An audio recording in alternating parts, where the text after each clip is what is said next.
music always good. When God conducts a producer, rock with me. Yeah. When he gets done, he'll have a number one. When he gets done, he'll have a number one. When he gets done, he'll have a number one. We at the party, dancing to this music, and the DJ spinning that record, and the bracket is good and bad. He sees it all, and the DJ is. Good afternoon, everybody. Hope your day is going well. We're getting started momentarily. If you can, please share the link. Truly appreciate it.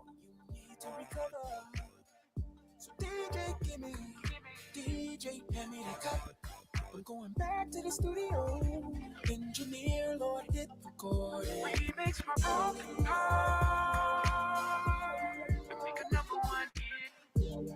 Make a number one hit. Make a number one. He makes my broken heart. Make a number one hit. Make a number one hit. Make a number one. I was told don't kick a man when he's down. Consider you leave him well. But I didn't consider. I'm telling you, you will reap what you sow. If you don't know, but I didn't. I wish I considered. Then I heard a voice, and he said to me that if you just turn your back, I'll give you all you need to recover. So DJ, give me, DJ, hand me that cup. I'm going back to the studio. Engineer, Lord, hit record. Remix my broken heart. Make a number one hit. Make a number one hit. Hope your day is going well, brothers and sisters. If you can, please share the link. We'll be getting started momentarily. Make a number one hit. Make a number one hit. It's long time for the notification to go out. Chat section to be open. Lord's will, I'm going to put the join link as well out there. Anybody, any question, that chat section won't allow for the characters to be typed in. I know how it can be.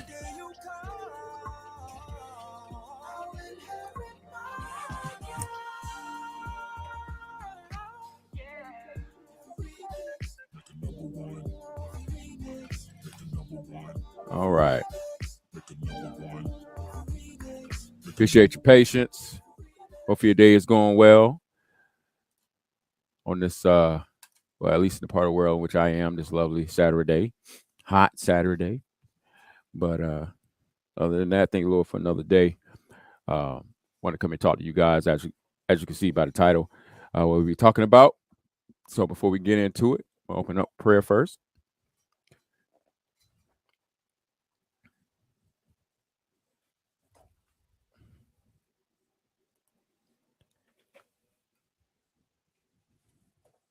All right, brothers and sisters.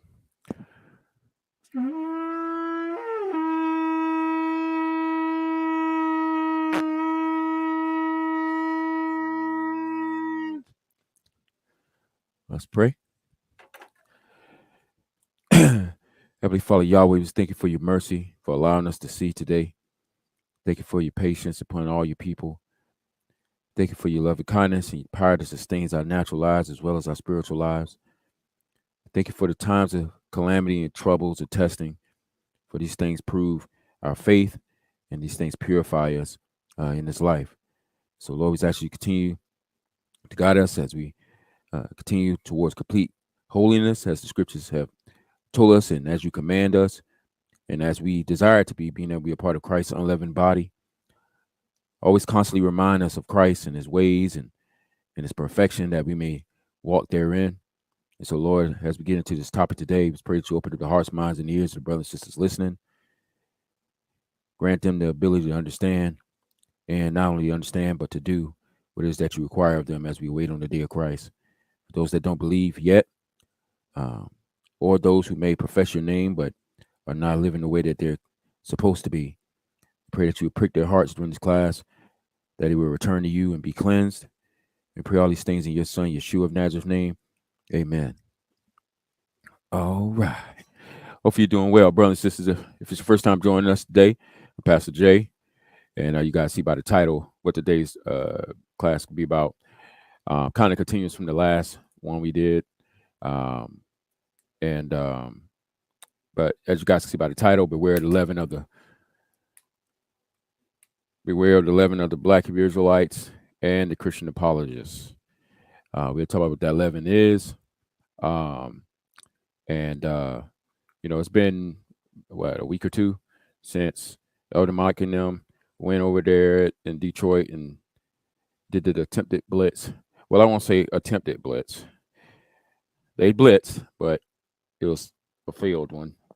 That they did to IUIC Detroit. And Elder Mike had took his down like the day of that they did it. Berean took his down.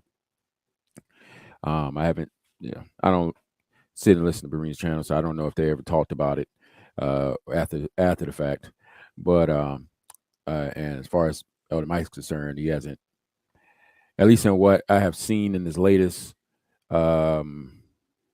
address to the Black Hebrew Israelites. I didn't watch the whole video, so he might have addressed it later on in the video, but it seemed like something like that you probably address firsthand before you go into their doctrines and things like that. But at least to my knowledge, he hasn't addressed it, what happened.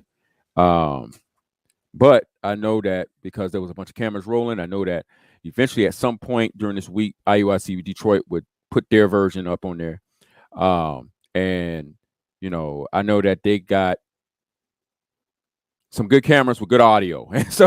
And they'll show a lot, they'll show some more of the conversation than the version that we listened to when me and Deke was going over the Bus Top Ministries version that they put up there. But today is not so much the focus of, like we focused the first time, it was like, yo, this is not the way of Christ. Why did they go over there trying to give them this advice? Nobody, they ain't not listening. You got these older men from the Christian side. I'm really just, today is going to be focused on both sides, but just as we were the first time, but it was more geared towards the Christian apologists because they profess to be in Christ and they're part of the church. So obviously it's worse of what they did than what IUIC does. But but on the Christian side, you have a lot more elder men that was out there, right? Like physically elder men. And so and the character in which they displayed were not of elder men, but of young, naive boys carrying on, threatening, and getting all caught up. They already know what these guys are like from online activity. I don't know why they were expecting any different when they got in person. But decided they want to go out there to attempt to evangelize, which it wasn't really evangelism, which you guys see from this thing, because this is not what you do when you're going to evangelize somebody.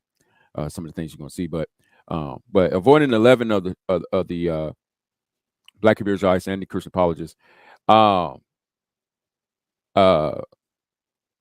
From IUIC side, of course, we know there's character problems on both ends. The focus ain't really so much the character part, even though that's a very, very, very vitally important aspect. But I want to focus more on when it comes to the IUIC side, not so much their character and the little games they play, but more so the things that they said, and kind of talk about those things because of some emails I got earlier this week. And then on the Christian side, deal with a couple things as well. But this past week, probably gotten maybe 2 or 3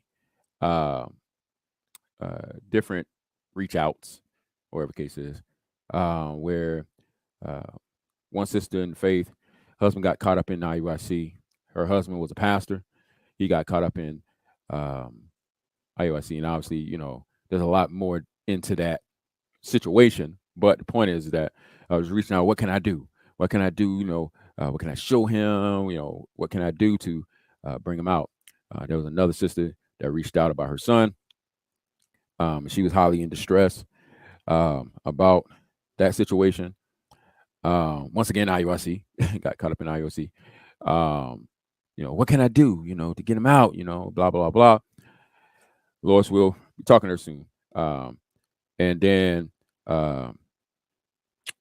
either I think there was a third situation, but I just can't remember the specifics of it. But all of it has to do with the movement itself, the things that are taught, people being convinced by it. These people that are being convinced by it was in the churches. In one scenario, guy was actually a pastor and got caught up into that. We'll talk about that a little bit and why that happens. The hard reality that there is no special thing you can do to try to pull them out. There's no special chapter you're going to read and then they're going to go, whoa, and so we'll talk about that a little bit, but also the leaven, because it won't do anybody any good. Follow up the lies of Black Hebrew Israelite Movement or IUIC, specifically, which we are kind of focused on today, but they're not the only ones hold to this. So it's whoever, through them, as we address them, whoever the shoe fits, who joins into that light way of thinking and teaching, it applies to them as well. But also the leaven of the Christian apologists who pride themselves on being defenders of the faith, but as you guys see by the last class, they're more like perverters of the faith. And not every Christian apologist literally, okay? But I'm not going to sit here and just, it ain't going to allow enough characters in the title to say all the people that you're talking about, right, specifically. So it's Christian apologists, period. Just like, when the children of Israel was being chastised by the Lord, everybody wasn't the wicked among them, even if the righteous suffered with them, though. And the Lord had brought chastisement upon the entire nation, even though you had righteous people in it, like Daniel and them, all right? But they suffered, all right, along with the rest of the people. When the children of Israel had to turn around and dwell in the wilderness for 40 years, guess who had to dwell with them? The people who feared God. Like, God didn't be like, yo, you rebellious ones, you turn around and dwell in the wilderness for 40 years until you die. And then the ones who obeyed, y'all come on since y'all already here. He didn't say that. He sent everybody back. The righteous ones suffer with the wicked ones. But while the righteous were suffering with the wicked there in the wilderness, God sustained the righteous and destroyed the wicked, right? Even though they physically all suffered together. So I understand people all don't want to broad brush and want you to be so specific and name everyone under the sun and exclude them, but you can't do that, all right? You can't do that in every scenario, all right? First of all, the list be too long. YouTube won't let you put all the names in the title, all right? So you could just say all the specifics of the people. So you guys speak generally, all right? The Lord did the same thing when he said his name is blasphemy among the nations because of you, right? The hypocrisy among you. Not everybody's a hypocrite, but because of the hypocrites among the church, even though everyone in the church isn't a hypocrite, but because of the hypocrisy of the church in general, God says it's because of you, all right? That the name of God is blasphemed among the Gentiles. So don't get caught up in the whole, I know everybody be like, stop broad brushing and stuff like that, but if the shoe fits, right? And so, though I'm not talking about every Christian apologist under the sun, all right, but whoever the shoe fits. Now, there are specific names I have in mind, all right, and that I've already voiced, but there's more than just them, all right? And so wherever you see this kind of action, all right, you ought to be aware of these things, all right? So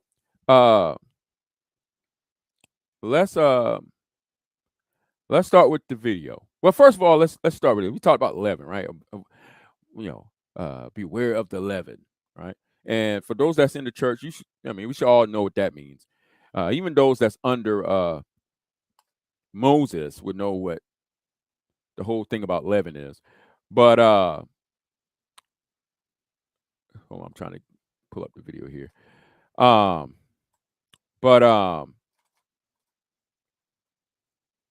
But when Christ makes the statement, we're going to look at when Christ says it, and then we'll show you the natural example that he was pointing out there, and fair use for the clips that I'm going to show. All right. But let me first pull up this passage right quick so we could just look at this right quick. Then we get into, and of course, the chat section is open once again. If anybody may have any questions, and I'll shortly post the join link after I kind of get into everything. All right. So let's put this on the screen. All right. Here's one account. Matthew 16. I'm going to start at verse 1, read into verse 6. It says, one day the Pharisees and Sadducees came to test Jesus, demanding that he show them a miraculous sign from heaven to prove his authority. He replied, "You know the saying, red sky at night means fair weather tomorrow. Red sky in the morning means foul weather all day." I'm gonna go back. All right. He said, "You know the saying," right? Because as people observe the weather patterns, the thing they tend to notice there's these signs that show before the weather pattern of that day or night comes. So over time, after observing it for so long, they learned wisdom. Say, "Hey, red sky at nighttime. When it's nighttime and the sky is red, it's going to be pretty good weather tomorrow, fair weather tomorrow." Let's say red sky in the morning means foul weather all day. Means foul weather's coming in. It's kind of like here in Texas, there's signs that precede the weather changes. When the wind's blowing all day long, like a constant, not even, I guess you could call it a breeze, but when the gust is not even crazy, but it's just the wind's blowing all day. The leaves and there's no clouds in the sky. There's no bad weather. There's no tornadoes or anything like that. But the wind just keeps blowing, blowing, and blowing. We know that there's bad weather being blown in. All right. We're like, man, it's a storm being blown in here. And we know it because of that pattern that precedes it, the sign that precedes it. All right. So it's the same thing here when you're observing the skies, right? Because there was no Li-Fi news. There was no little Doppler radars or anything like that. People observed the signs God gave and by wisdom understood. All right. Because Doppler's things be off. But anyway, so he said, red sky in the morning means foul weather all day. So you can interpret the signs of what is approaching by observing nature intently. So he says, you know how to interpret the weather signs in the sky, but you don't know how to interpret the signs of the times of the Messiah, the time of his coming. These teachers of religious law he's talking to, right? So you can interpret natural things and understand with wisdom, but the signs of the times, you're the teachers of the scriptures. You're the teachers of the scrolls. The people coming to you to learn. But you can't interpret the signs of the times? Meaning, didn't you see the signs of the coming of the Messiah, the things that should precede, like John the Baptist and all that? You couldn't interpret that the Messiah was on the way. Had they had understood the sign like John the Baptist, prepare ye the way of the Lord, the voice crying out in the wilderness, they would have known the Messiah soon to appear. Then when Christ would appear, they would have accepted him. But since they abused and killed John the Baptist, killed the sign, didn't understand the sign, misused the person that was the sign, therefore when the Messiah comes, they will reject him too. So Christ said, you know how to interpret the weather signs in the sky, but you don't know how to interpret the signs of the times? Only an evil, adulterous generation would demand a miraculous sign. But the only sign I will give them is the sign of the prophet Jonah. Then Jesus left them and went away. All right. So now, when Christ said this, I'm not going to give them nothing but the sign of Jonah, and walked away. The teachers of religious law should have, their first question, but the sign of Jonah? What's the sign of Jonah? And they should have gone throughout the scriptures and, what's the sign of Jonah? They would have realized how Jonah was in the belly of the whale for 3 days and 3 nights. Then he was spit out. Right? Meaning he came out of the belly. Then we're like, what is this man? Then when Christ died, they're like, he said the sign of Jonah. So they should have sat and wait. 1 day, 1 night, 2 day, 2 night, 3 day, 3 night. Then all of a sudden the man arrives from the dead and they were like, this is the Messiah here. He fulfilled the sign of Jonah. But, yeah, they didn't understand what Christ was saying. Christ walked off and, So later, after they crossed on the other side of the lake, the disciples discovered they had forgotten to bring any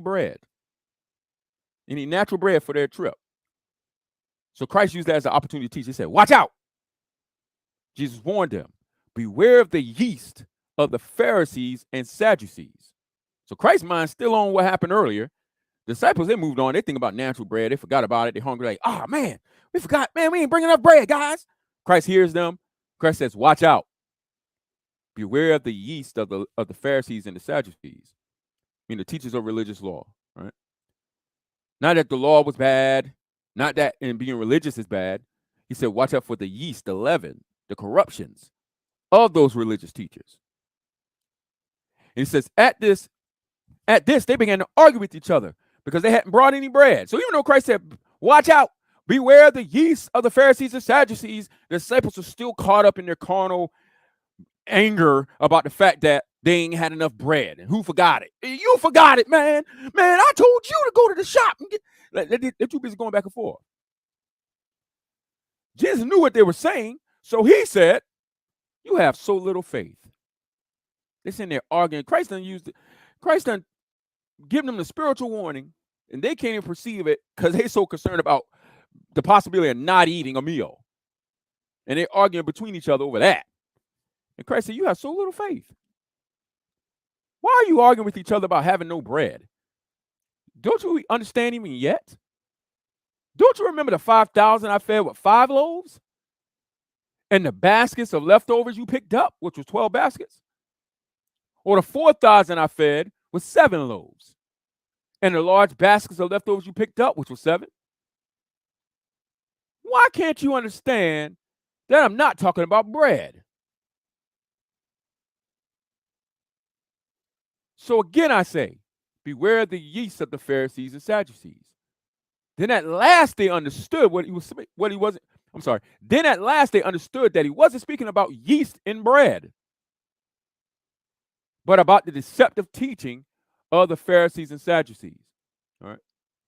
So a lot of times when this passage is read, there's a focus on the fact that, hey, the Pharisees and Sadducees. Everybody stays on guard for the Pharisees and Sadducees. Anybody that like IUIC that come around talking about, you ain't wearing fringes, man. Why you eating pork, man? Everybody's guards are like 100%. Christians are like, you under the law, you under Moses. Like everybody's way up. Their caution radars go skyrocketing because these men are like the Pharisees and Sadducees, specifically Pharisees. All right. And I would say they're more likened not so much to the Old Testament Pharisees, but to the Pharisees who was coming up in the churches talking about Jesus was the Christ. All right. And so they were saying Jesus was Christ, but they were making men obligated to the law of Moses. All right. That group of Pharisees. But the Pharisees who Christ was talking about at this time wasn't the ones who professed faith in him. He was talking about the ones who rejected him. All right. But nevertheless, all right, so there's the Old Testament Pharisees, meaning the ones who reject Christ as Messiah, period. Then you had the Pharisees that believed, all right, who was coming in the midst of the churches, trying to cause the believers, the Gentiles specifically, to subject them to the law of Moses, all right? So in Acts 15, those Pharisees that were there at the council, they weren't unbelieving Pharisees. They were Pharisees that claimed to believe, all right? They claimed to have accepted the Messiah, all right, and that he was the Christ and all these things. The Pharisees that came to the church of Corinth, same group of guys. All right? So you had the Pharisees who rejected Christ all together, and you had the Pharisees who say he was the Christ, but they were still trying to make people be obligated to the old customs. All right. So, but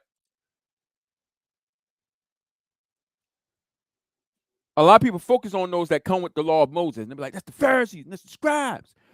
Don't miss the teaching of Christ. The teaching of Christ wasn't about Pharisees and Sadducees, all right? Look at what he said. He said, why can't you understand that I'm not talking about bread? Natural bread, yes. But he said, so again I say, beware of the yeast of the Pharisees and Sadducees. Beware of the yeast of the Pharisees and Sadducees. He didn't say they were yeast. The Sadducees were yeast. He said, beware of the yeast of the Pharisees and Sadducees. Meaning the things that they teach, the way that they act. Meaning this teaching goes well beyond just some Pharisees and Sadducees. All right. The focus isn't Pharisees and Sadducees. They were the people they were dealing with in time, but the teaching is far outstretching from Pharisees and Sadducees. He said, beware of the yeast of them. All right. So it's something that's coming from them, either in word or deed, that is the yeast you should be watching out for. All right. So understanding that, then we know that when it comes to the teachings and things like that, or the yeast or the leaven, all right, what is that? All right. So let's look at this natural example when Christ first made the statement. Though he wasn't talking about bread, he used the natural thing to make the spiritual point. So what was the natural thing that he was pointing at? All right, so let's just look at this quick little video. So give me a quick second here. Little time lapse. All right. I'm gonna mute it because we don't need that little flute music they got going on. All right, so this is bread in the oven, but it ain't risen yet. All right. So the baker puts in leavening agents, which is, matter of fact, let's do this one. Hold on. I'm gonna let the Baker Pro explain to y'all real quick. Okay? And then we'll show that little clip. All right, fair use.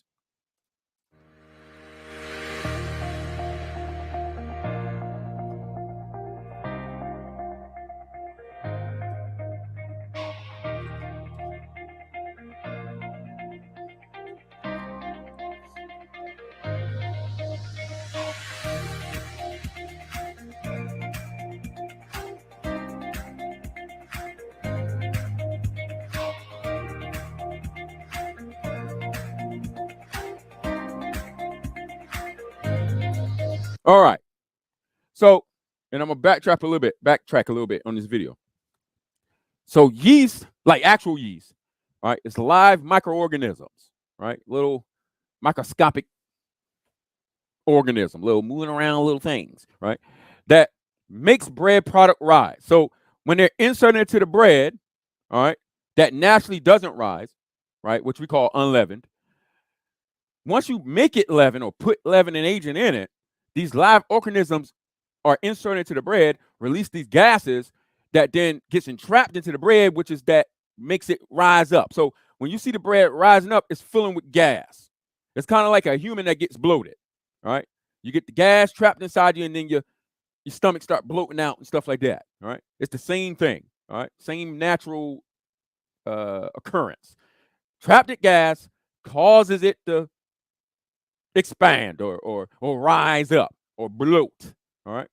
And so so that's what yeast is, live microorganism that makes the bread rise, but there's 3 different ways that they do it, all right? And so that's what they were showing you before with the physical leavening agent, the biological leavening agent, and then the it was a third one too. Let's see here.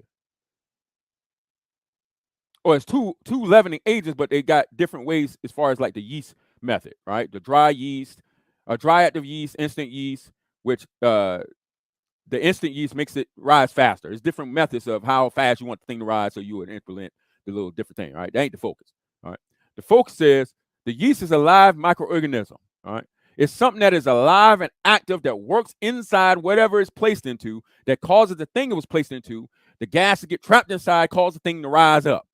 So Christ points to that while the apostles arguing about their natural food, and he says, watch out. Watch out for the yeast of the Pharisees and scribes. Their character and their teachings, which are like live microorganisms that get trapped inside the man that follows it or believes it, that gets trapped inside of his dwelling or his body and cause him to swell up like risen bread. All right. And in this context, even though we eat risen bread, this bread that Christ is talking about that rises up and that's full of leaven and stuff is not a good bread. All right. It's not a good bread. This rising bread or this bread with the yeast in it is not good. All right. So he says, beware of the yeast, the live microorganism, the teachings and the character of the Pharisees and Sadducees. All right. Beware of it. Why? Because if you're entrapped by their teachings or their way of doing things, then it will cause you, the person, to swell up with that leaven. All right. And in this context, you swell up with that leaven, you'll be destroyed by God.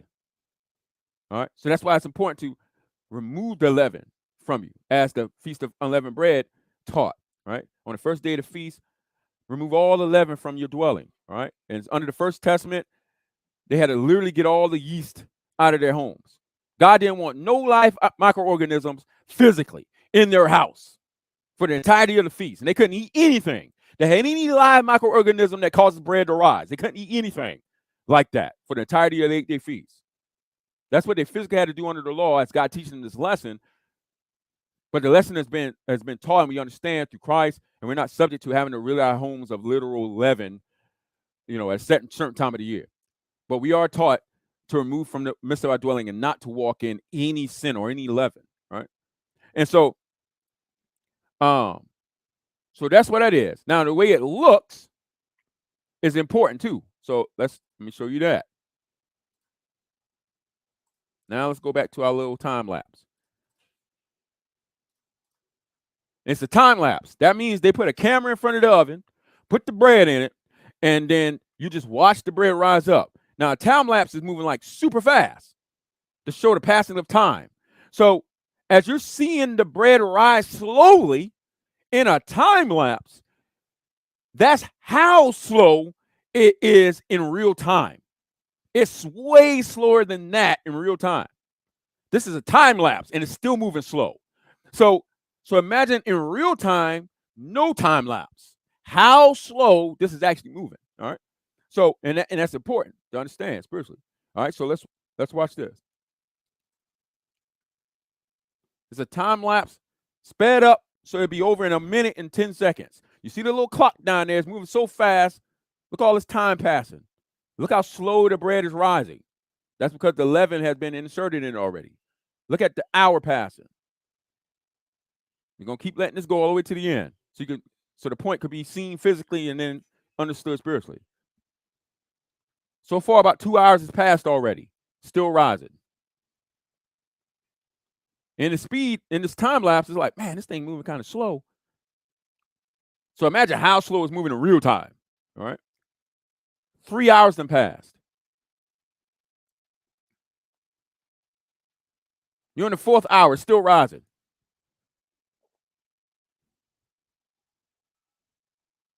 You're going 5th hour now. Excuse me.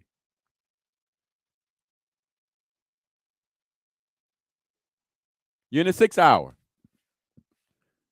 So in that time lapse, it took 6 hours for this bread to leaven up, to rise up. All right. In the time lapse, you saw how slow it was creeping up. In real time, it's much slower than that. So this is why Christ says to beware of the yeast of the scribes and the Pharisees. Beware of the yeast of the scribes and the Pharisees. Beware of the yeast of the scribes and Pharisees. Not that the Pharisees was the yeast, not that the Sadducees, the men themselves, was the yeast. It's what they were teaching and what they were doing that was the yeast. And so you are to watch out for that, because that yeast could come from the Pharisees, it could come from the Sadducees, it could come from T.D. Jakes, it could come from Elder Mike, it could come from any Christian apologist, it could come from all of the Black Hebrew Israelites, it could come from any person. So beware of the yeast. So you need to know what the yeast is. Then whoever it comes from doesn't matter. You're looking out for the yeast. And what is the byproduct of the yeast? It's something that enters into you, that corrupts you. All right. And we know the things that Christ said that corrupts a man or defiles a man truly. It's not what he puts in his mouth, meaning physical bread. It's what's in his heart, meaning your desires and your will. Those things are formulated by your character, your desires. Well, your character is determined by your actions. Your actions are based upon your desires and choices that you make, which comes from your heart. And however you decide to live, and knowledge, meaning what is right, what is wrong, what you want to do, knowledge, where you make decisions from. You got to have knowledge to make decisions. From knowledge comes everything else. That's why the scripture said God is a God of knowledge. By him actions are weighed. All your actions come from knowledge, whether it be corrupted knowledge or righteous knowledge. All right. So all men have the knowledge of good and evil, but that knowledge doesn't make you do good or evil. That's just the knowledge of good and evil. But something in men's hearts, though they have this knowledge, pushes them to go one way or the other, whether it's God upon their hearts, giving the desire to do what pleases him and giving the power to do it, or the evil one at work in their hearts of those who refuse to obey God. Knowledge doesn't make you do anything. It's just what you know, okay? But there's a power that works in every human person, whether it be God or the devil, good or evil. Everybody's slave to. Either you're slave to righteousness or slave to the devil. And that then, through your outward actions, which shows what the character is, all right, is the things that Christ talking about, the yeast of the scribes and Pharisees, the bad knowledge, their human traditions and stuff like that they circumvent the commands of God.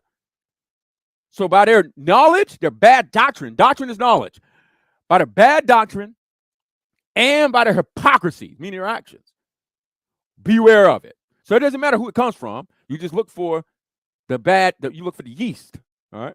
So that was the focus Christ was saying. Beware of the yeast of the scribes and Pharisees, all right? And so what that means that it can come from anyone, all right? Because in a technical sense, IUIC is not the Pharisee sect, all right, in Israel. They're not the Pharisee sect. Neither they're the Sadducee sect, all right? So in a literal one-to-one ratio, all right, they're not the Pharisees, okay?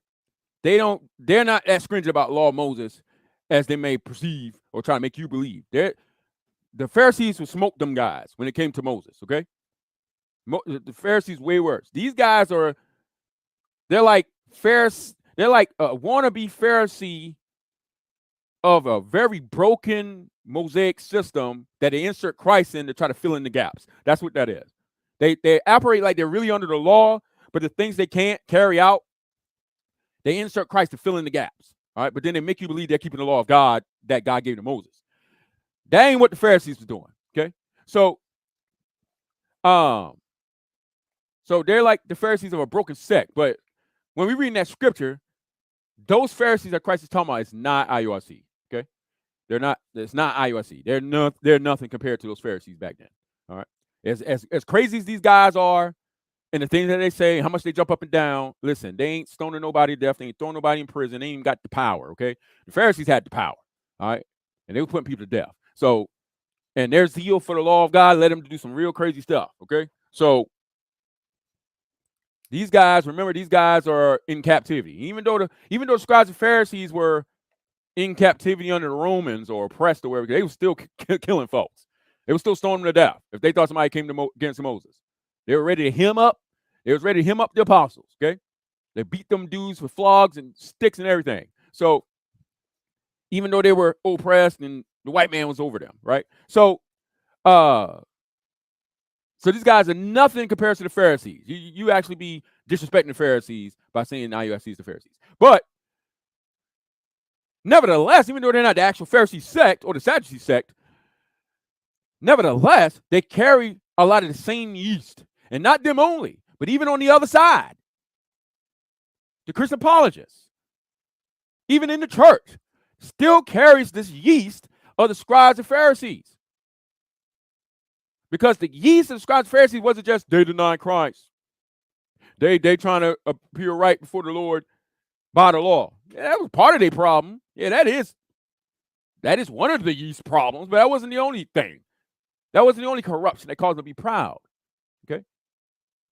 And so the same yeast exists on IUIC side and in the churches. Okay?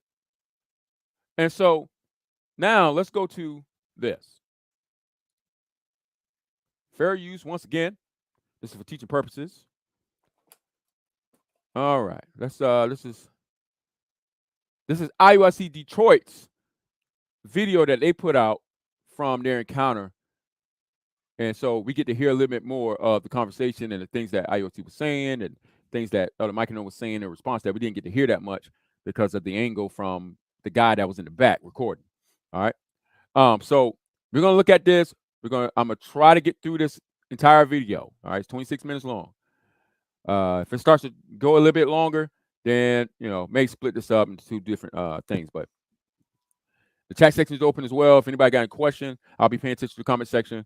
And then I'll probably, I don't know, maybe in another 20 minutes. I'll probably put the join link out if anybody had any question they want to ask.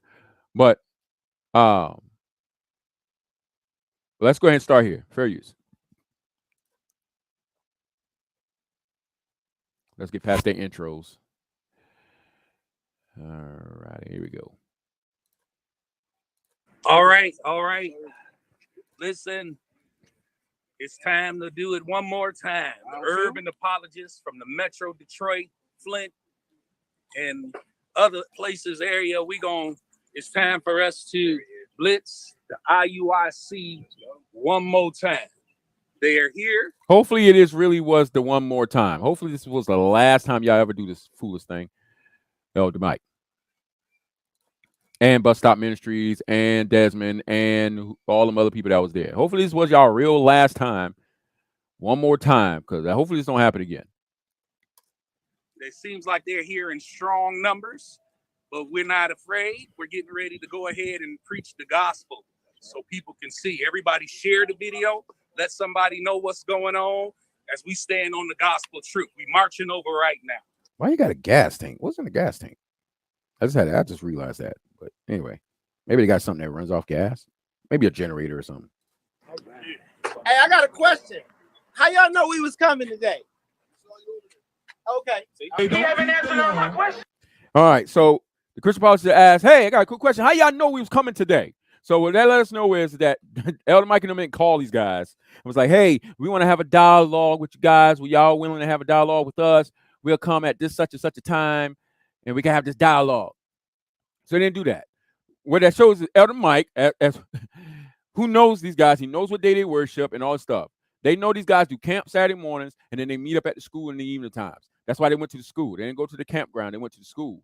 All right. And so they showed up unannounced because they planned to do what IUIC does to churches where they don't call a lot of these churches in advance. Sorry, guys. They don't call a lot of these churches in advance. And so they just show up. All right. And they stand outside the street, across the street, or whatever case, with their microphone and stuff. And they start teaching their doctrine as the people are coming into church or leaving church. All right. So Elder Mike and them decide to do the same thing. All right. They decide to blitz IUIC unannounced and just show up when they know that they'll be gathering for worship. All right. So that's what that shows. So there was no phone call in advance. They was going to show up unannounced. All right. So I don't know what they were expecting to do. Not do, but I know what they were expecting to do. I don't know if they were expecting the outcome to be doing this. All right. So I'm going to play the video while I turn my fan on. All right. But they answered none of my questions. I'm going to give you one more chance to answer my question. I'm going to give you one more chance to answer my question. They cuss, they lie, they cheat. If you can, I will. We can be orderly or we can be disorderly. You tell What's your me name what you again? want to be. What's your name again? You know my name. It doesn't matter what your name is. Give me Matthew chapter 5. I'm going to give you one more chance. Matthew 5 and 17. I'm going to give you one more chance to answer this question. Or I'm going to go ham. Just full ham. Listen to this. I'm going to ask you a question. Listen to this. Right? Matthew 5 and verse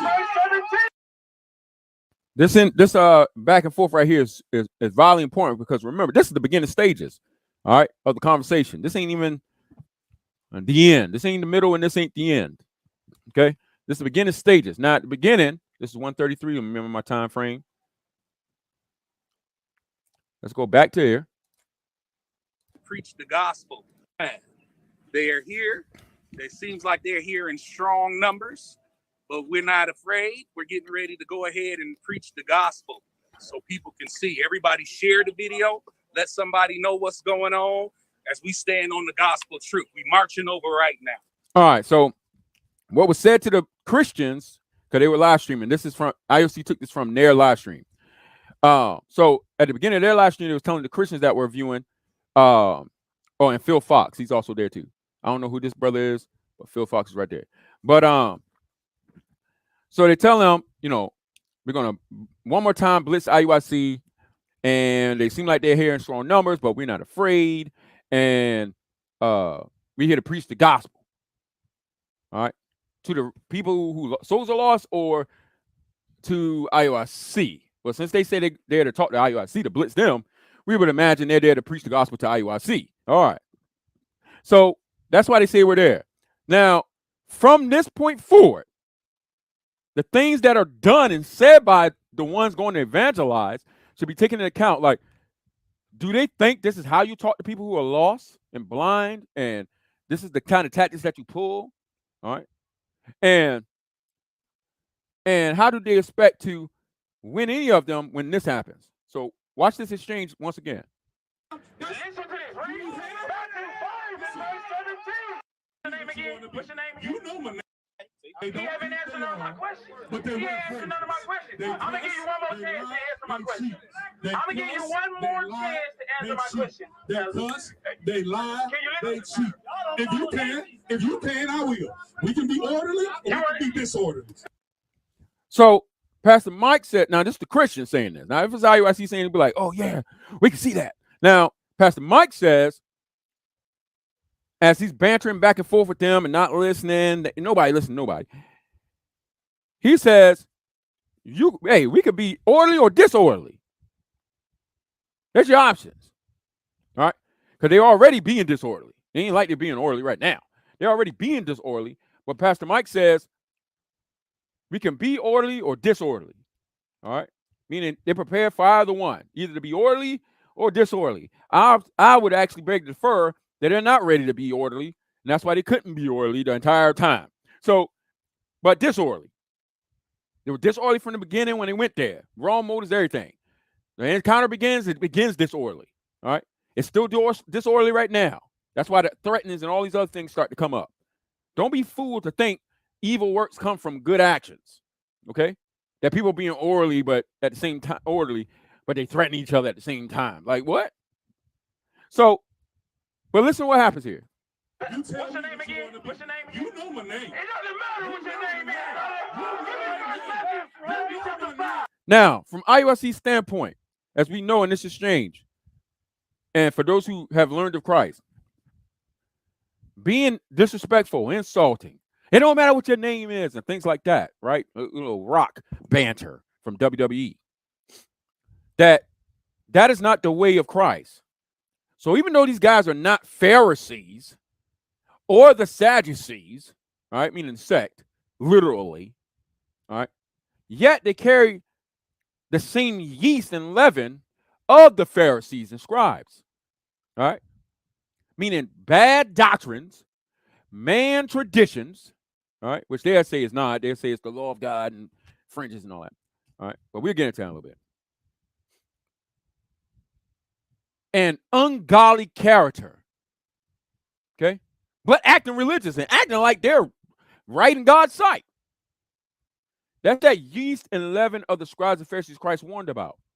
Then on the other side, here's the Christians, supposed to represent Christ. Hey, we can be orderly or disorderly. You choose.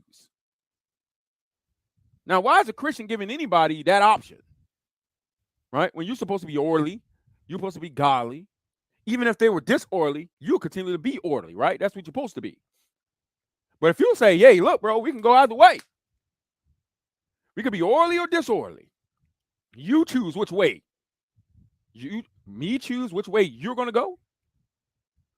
Because you're ready for either way, I guess. That's also the leaven and yeast of the scribes and Pharisees. Because there's two ways to teach. Brothers and sisters, Christ has taught us this already. Two ways to deny the Lord. You can deny the Lord by word. I don't believe this Bible no more. Or you can deny the Lord by works. Without saying anything. So there's two ways to teach men.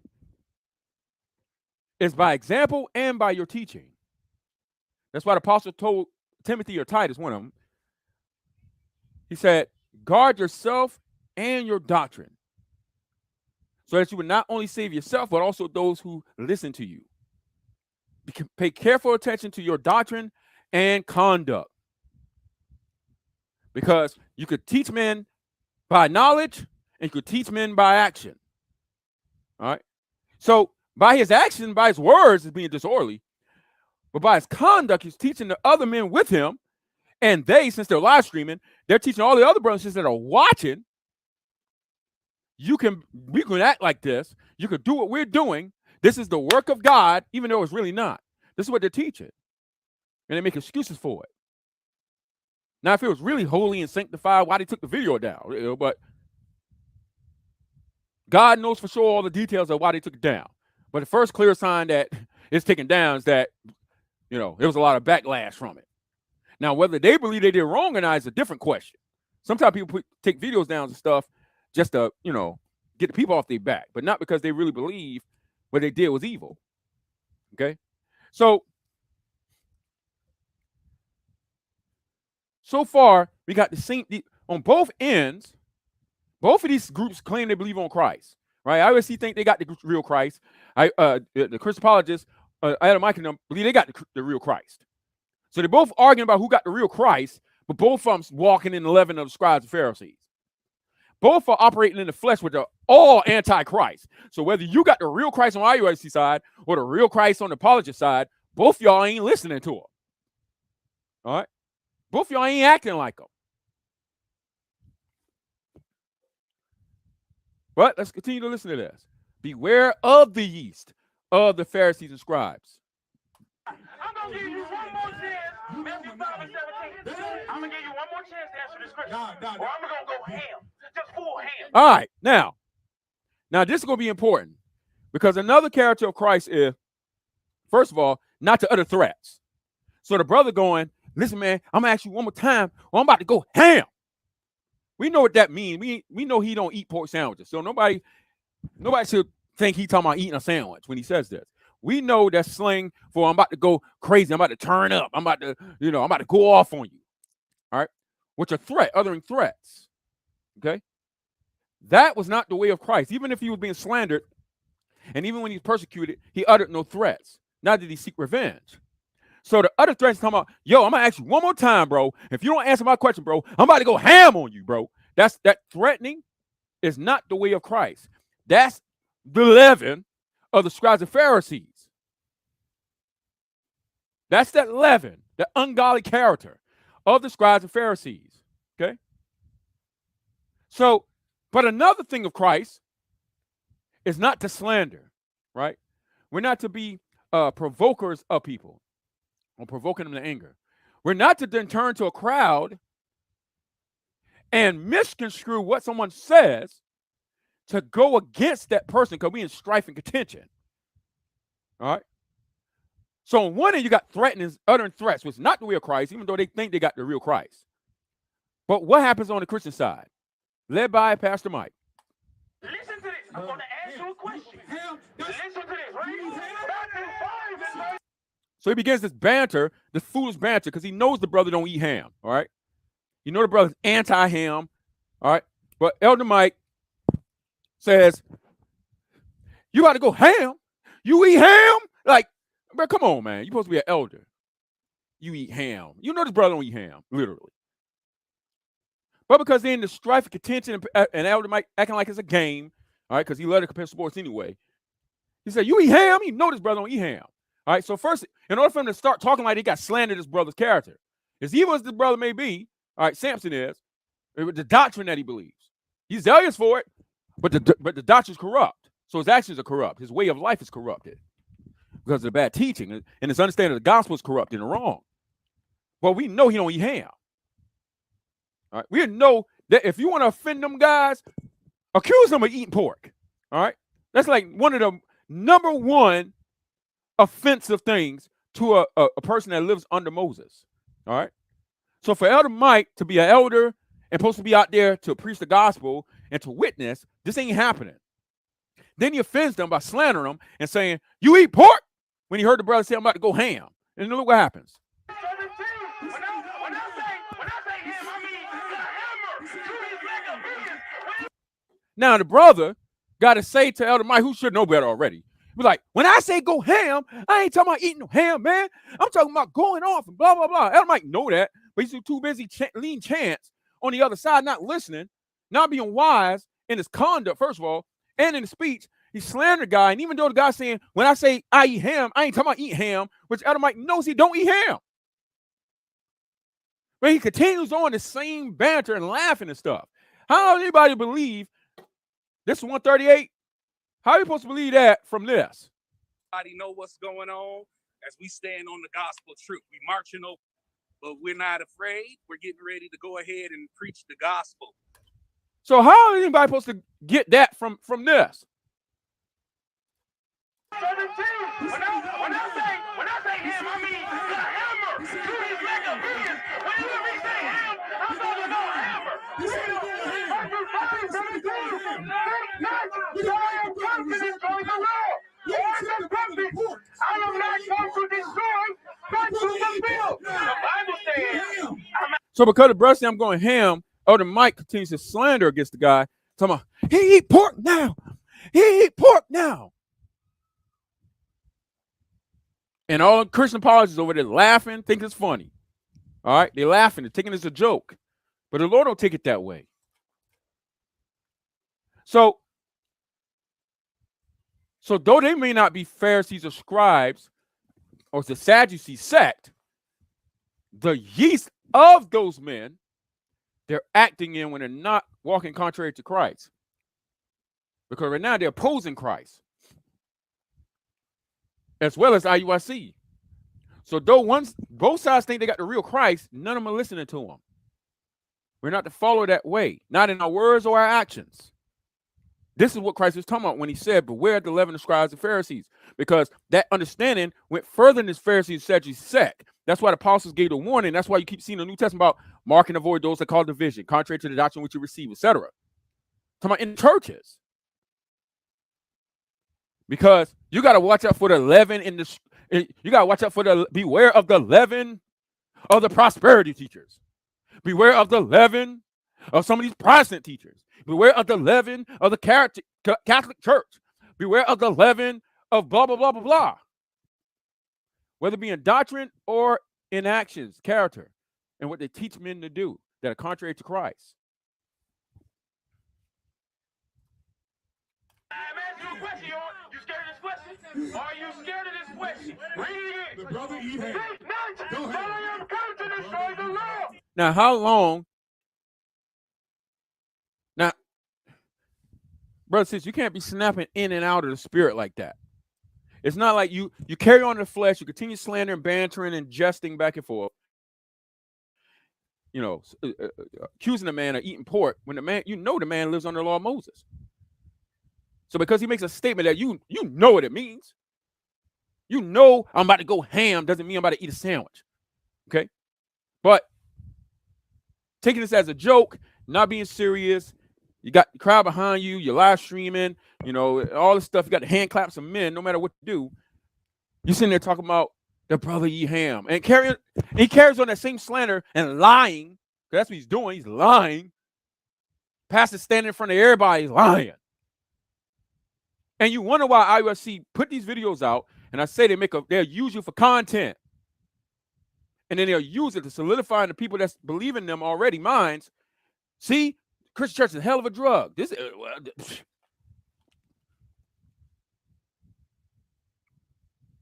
Well, Pastor Mike ain't proven the church ain't a drug by the way he acting.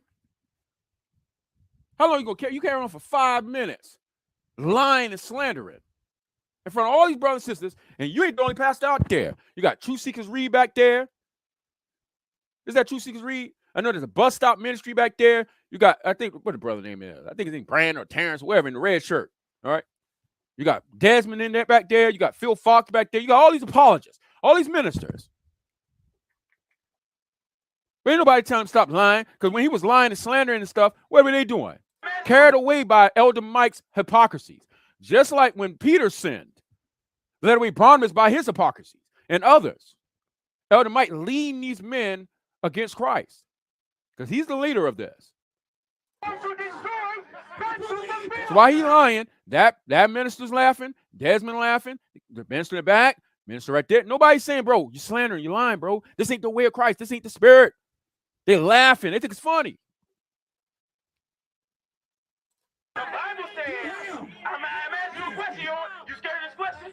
Are you scared of this question? Read it. The brother eat ham. Think not that I am come to destroy the law. You scared of this question? Mike, just say I'm scared.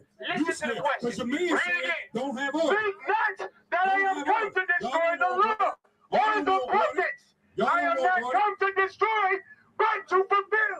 mean, Mike?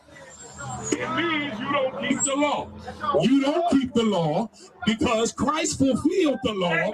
And the fact, when you start cussing and acting all belligerent, you broke the law right there. When you went to the port, when you went ham. All right. So what you're witnessing right now, this is an example of what Christ talked about when he said about the having looking at the speck in your neighbor's eye while having a log in yours. This is what Christ was talking about. This is the physical example of what Christ was talking about here. Because as Elder Mike just finished lying and slandering and carrying on, the brother eat ham, and being chaotic and disorderly on his side, he's then trying at the same time in the same conversation to reprimand IUIC and then also teach them the truth. Because the question was asked when they read Matthew 5:17, what did it mean?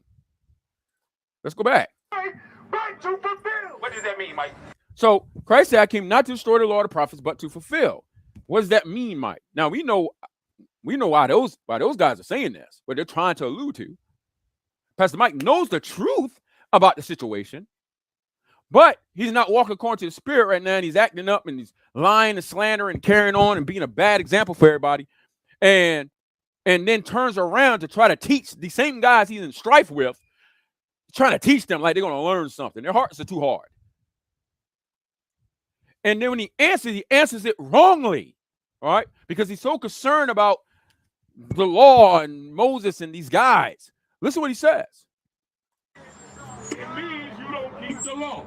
You don't keep the law because Christ fulfilled the law.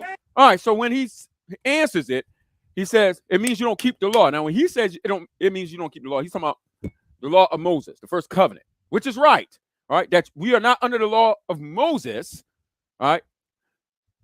But in a general sense, that's the truth. But concerning Matthew 17, that's why in this kind of element, understanding gonna come out as it should so people can understand, all right? Because when Christ gave this teaching of Matthew 17 and Matthew 18, all right, let's just put it up right here since we're right there. I mean, Matthew 7, sorry. I mean, 5. Is it 5:17? Yeah, it's 5.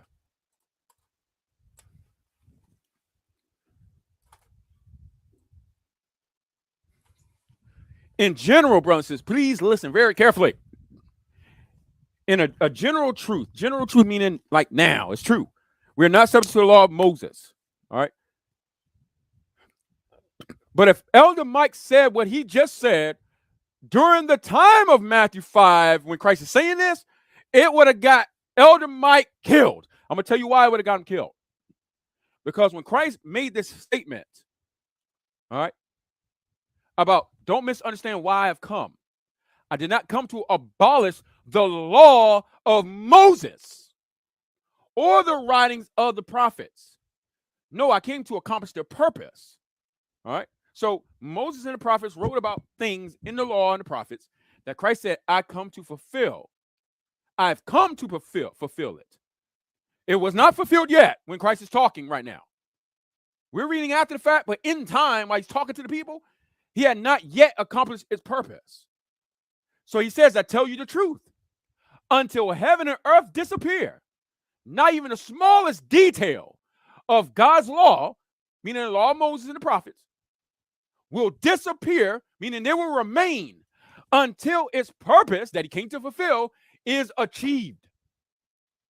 So if somebody had read that during the same time frame that Christ is saying this, and they gave the Pastor Mike answer, it would have got them killed. This is why. Because if somebody had said, what does it mean when Christ said this? If somebody asks this later on, what did it mean? And then Elder Mike comes and says, it means you don't keep the law because Christ fulfilled the law. And it's going to get you killed because you're going to tell everybody to depart from the way in which God commanded under Moses. That's not what Christ was teaching when he gave that teaching here.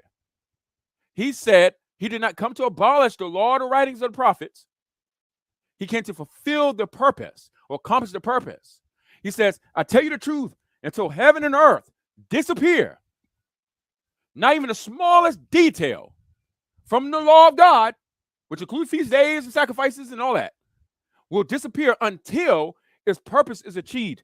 Meaning, At the time when Christ was teaching this message, and the people that heard his ears, nobody, when Christ taught this lesson, nobody would have walked away. Neither did Christ teach this for people to walk away with the idea they don't have to keep feast days or not eat, they can eat pork now or anything like that.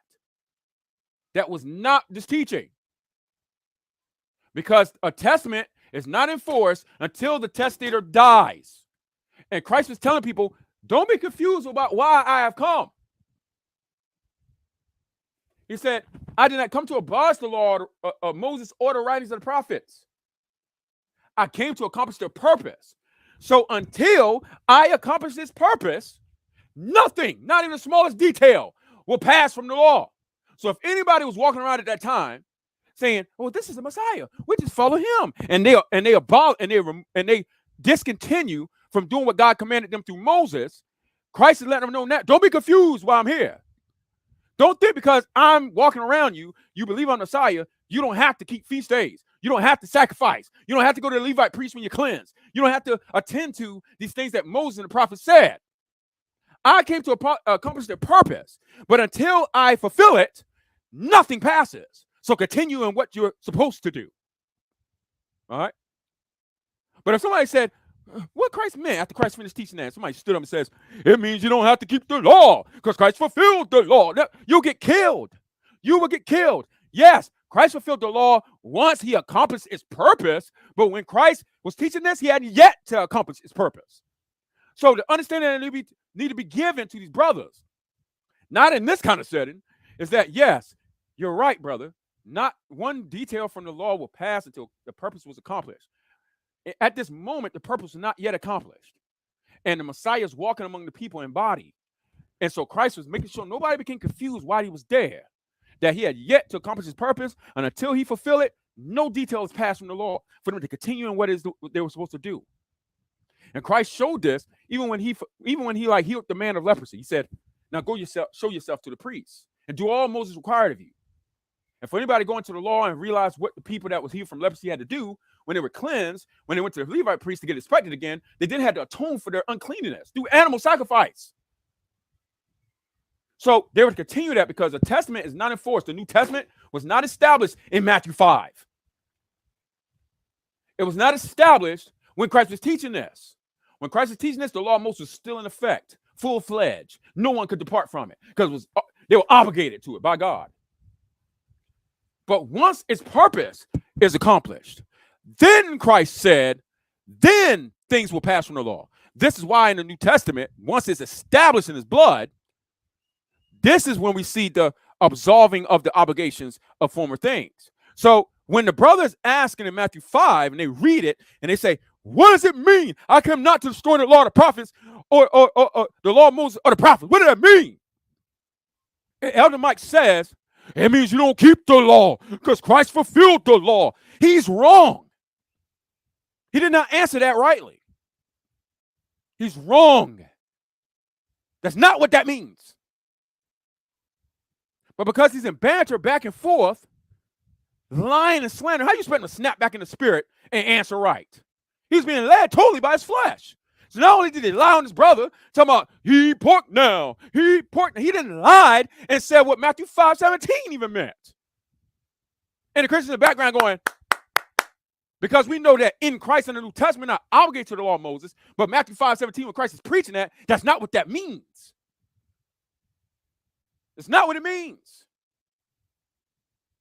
So when Christ says, don't think I came to destroy the law and the prophets, I did not come to destroy, but to fulfill its purpose. So I tell you, very, very, I say unto you, till heaven and earth pass, not one jot or one tittle, not the smallest detail, will pass from the law of God until it has been fulfilled, or until I accomplish its purpose. So Matthew 5:17, when the brother asks and says, what does that mean? I didn't come to destroy the law and the prophets. He should have been in another setting, explained what it means, brothers, that when Christ was walking around in the flesh and he was giving this teaching, all right, being the Messiah, walking among the people, he didn't want anybody to be confused about why he was here. And until the law's purpose was fulfilled and what Moses and the prophets said about him, nothing will pass from the law, meaning all the things they've been obligated to prior to the Messiah coming, they're still obligated to, even though the Messiah is walking among them. And this is why you see all the way leading up to Christ's crucifixion, the carrying on of the things of Moses, even from Christ's own mouth. Even though he's Messiah, he never operated as a priest, even though he walked among the people. Okay? He wasn't the atonement. He wasn't atonement while he was walking around for the people. They still had an animal sacrifice for their sins while Christ was walking around. They still kept feast days. Those feast days, like atonement, required there to be animal sacrifices. The doggone Passover lamb meal. The Last Supper was an animal sacrifice. Even Christ did that.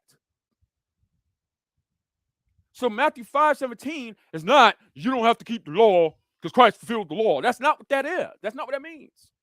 But because carried away in his flesh, they can't even answer rightly. And brothers and sisters get swole up with it because they just so we not under Moses, that they forgot to understand it.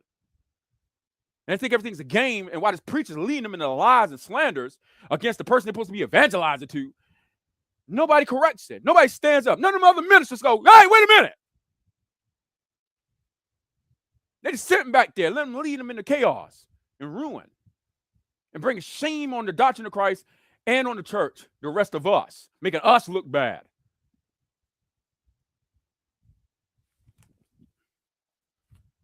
But you can't get understanding when you're going to blitz somebody at the school and everybody's going crazy. You can't do that.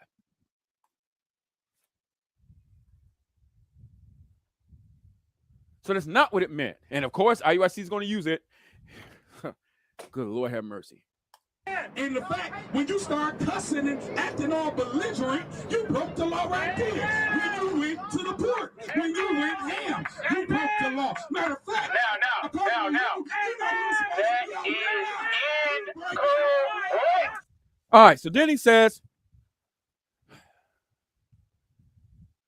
according to you, you're not even supposed to be out here right now. You're breaking the law. Out here right now doing what? Having this discussion. Is that what Elder Mike talking about?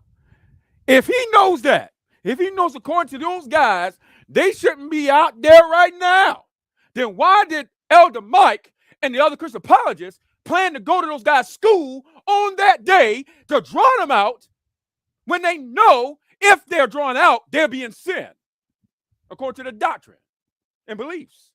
Why would they lay stumbling blocks? Then when the guy follows them, then you want to throw it in their face and talk about, well, when you came out here, according to you, you ain't even supposed to be out here right now. If you knew that, then why you was a stumbling block to them?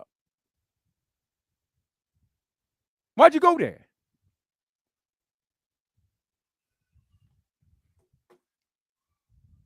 Why'd you go there?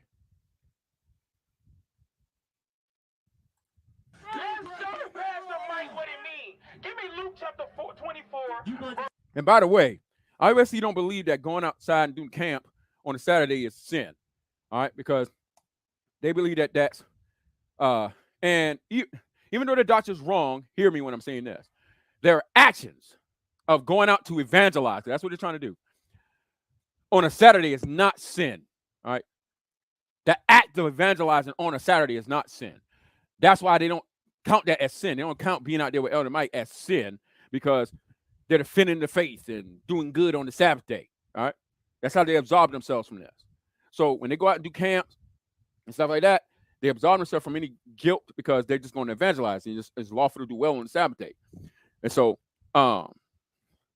it's as if because of this banter and going back and forth and strikes of contention, Elder Mike has lost all sense of things that he should know. All right. And so both are acting out of the character of Christ. They're both walking in the leaven of the scribes and Pharisees, those wicked works and their doctrine. All right. Elder Mike lying about Matthew 5:17, what got them killed back in ancient times. All right. It is not what Matthew 5:17 meant when Christ said, think not I came to destroy the law of prophets, but I did not come to destroy, but to fulfill. That means you don't keep the law because Christ fulfilled the law. Like, that's not what that means. Give me Luke chapter 24. And where in the Bible say you can't say a cuss word? Where in the Bible say you can't say ass? I can show you. Give me that. Now, I'm going to say this because remember a couple of weeks ago, we played a video with a Christian apologist at Sakari, cursing up a storm, F and S and H-I, all the curse words in the book. And Sakari brought it up to him, or somebody in the crowd brought it up to him about the cursing, and he was like, oh, show me in the Bible. Where in the Bible it say you can't say blah, blah, blah, or you say curse. So I've seen this on the Christian side too, all right? Now, IUSC showing their corruptedness, all right, because he was calling him a dumb A, calling Elder Mike a dumb A. He insulting Pastor Mike. And so that's not the way of Christ. But he's going to try to absolve himself from any sin by distorting the scripture to try to show it's okay to use that word. And so I'm going to let him say it himself so you can see how he twisted that, all right? This is how I know y'all wicked. This is how I know y'all wicked. Luke chapter 24 and verse 24. And he said unto them, these are the words which I spake unto you while I was yet with you. Because he said to fulfill means I can now break the, you don't have to That keep ain't the what law. we You said. don't have to keep the That's law. not That's what what you we said, right? said. That That's all not what we things said. That come to destroy, but to fulfill. What does that mean, Mike? It means you don't keep the law. It means you don't keep the law. So see what they did. Because of the sin of Pastor Mike and the E1, you know, working on both sides. When Elder Mike answered wrongly what Matthew 5:17 meant, IOC then used that. All right, they cut that up to emphasize it.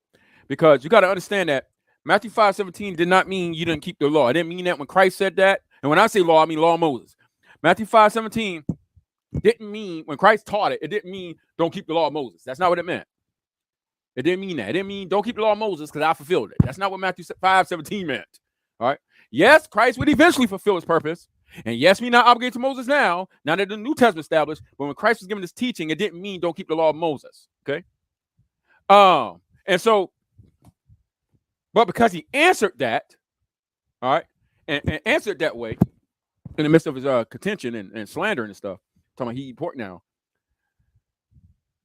The brother asked, what is that Matthew 5:17 meant when Christ said, I think now I came to destroy the law of the prophets? And then Elder Mike said, what Christ meant when he said that was that you don't keep the law, for Christ has fulfilled the law. That's the wrong answer. And had he had said that during that time, he would have got hemmed up because he was leading people away from keeping the law of Moses, which that teaching in Matthew 5:17 did not lead people away from, because it was still obligated to it when Christ was teaching that. Okay? So we know what Christ has fulfilled. We understand we're not obligated to it now, but that's not what Matthew 5:17 meant. So now, because of him in the midst of banter answers wrongly, IUIC uses his leverage to deceive their people that are already convinced to stay. See, look, Christ said, I came not to destroy the law and the prophets, because they don't understand what Christ was talking about either. But I can at least agree with IUIC in this sense. That teaching didn't mean don't keep the law of Moses. I can at least agree with that. All right. But they didn't understand truly what Christ meant, because even after Christ fulfilled the purpose, they still act like you're still obligated to everything Moses said. So they missed the point of Christ's teaching. Christ was telling you, not the smallest detail will pass until I accomplish his purpose. They still got you obligated to smaller details, even though Christ fulfilled his purpose now. All right. So I agree with them in the sense that Matthew 5:17 doesn't mean don't keep the law of Moses. All right. And that Pastor Mike is wrong by saying Matthew 5:17 means you don't keep the law because Christ fulfilled the law. That's not what it meant. But I know that Pastor Mike understands rightly what Matthew 5:17 means, but because he was carried away in his flesh, he answered wrongly. All right. Being prideful and arrogant. You don't know this Bible, but he don't know this Bible, apparently, because he in his flesh. No one knows the Bible when they walk in the flesh. No one knows the Bible. You can't walk in the flesh, but know the Bible. You can walk in the flesh, but know God. No, you don't. You don't know God when you walk in the flesh. So if anyone walks in the flesh, even if they got true knowledge about something, they don't know God. So therefore, they don't know the Bible that tells them about God. So there's two ways to not know God. You be ignorant of him knowledge, period, or have all the knowledge in the world like the Pharisees scribes had. They're the most strictest sect of all the Jews. Yet by their actions, so they didn't know God. They knew by knowledge what prophets said, but they didn't understand what the prophets said. They heard Christ's teachings, but they didn't have real ears to hear. So no one knows God when they walk in the flesh. All right? That's why we don't walk in the Spirit and always be humble and be apt to teach and patient and not blitzing folks, okay? And not accusing and slandering people we're trying to evangelize to. Because look at the scene. I want to show you the scene first. Let's skip forward a little bit. We at 3:24 right now. All right. I want y'all to look at the background real quick. Now imagine evangelism. You out there to evangelize people, to preach the gospel, to hopefully win their souls. But while you trying to win their souls, you stand in front of them, right, with a sign. And the sign says, for example, it says, IOC doesn't keep the law. Now, change out IOC with any person you're trying to evangelize to. Let's say it's your cousin. Let's say your cousin is a stripper, and you're trying to evangelize to your stripper cousin to hopefully win their soul and bring them out of that strip club, and they'll serve the Lord. But while you're trying to win their soul, you got a sign you're holding up. You don't keep God's law. You're a stripper for a living.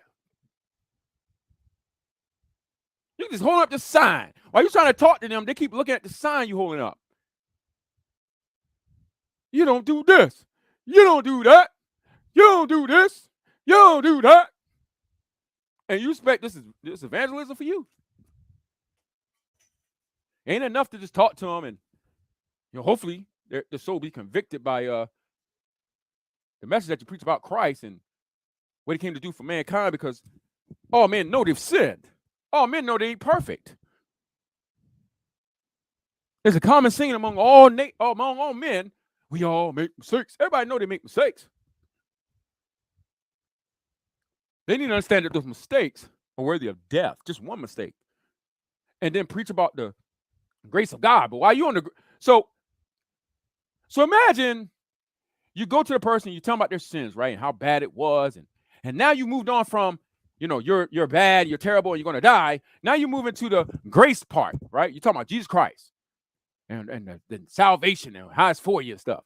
But while you talking about that, you got to sign up, still talking about the first thing.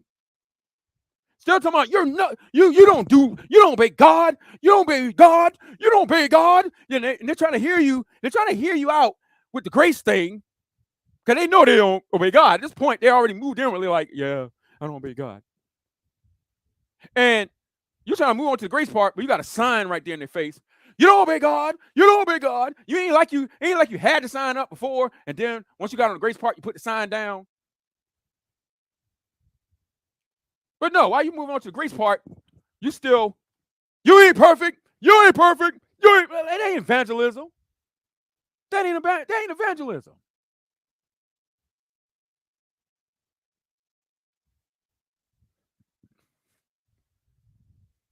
Do they show up before Jewish synagogues with signs talking about the ones that don't believe, that persecute the church? Do they sign up when do they show up when they're trying to evangelize them with signs that go, you're the synagogue of Satan. You're the synagogue of Satan. You're not a true Jew. You're not circumcised truly. Do they got signs like that? Or they go out there and just say, hey, brother, let me try to talk to you. Let me tell you about Jesus Christ, your Messiah, and your Hebrew scriptures. So it's not the way of Christ. All right, the dumb ass speaking. So IRC goes to 2 Peter chapter 2, verse 16. All right.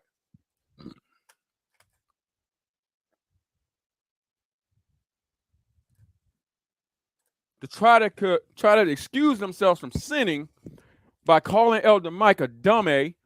All right.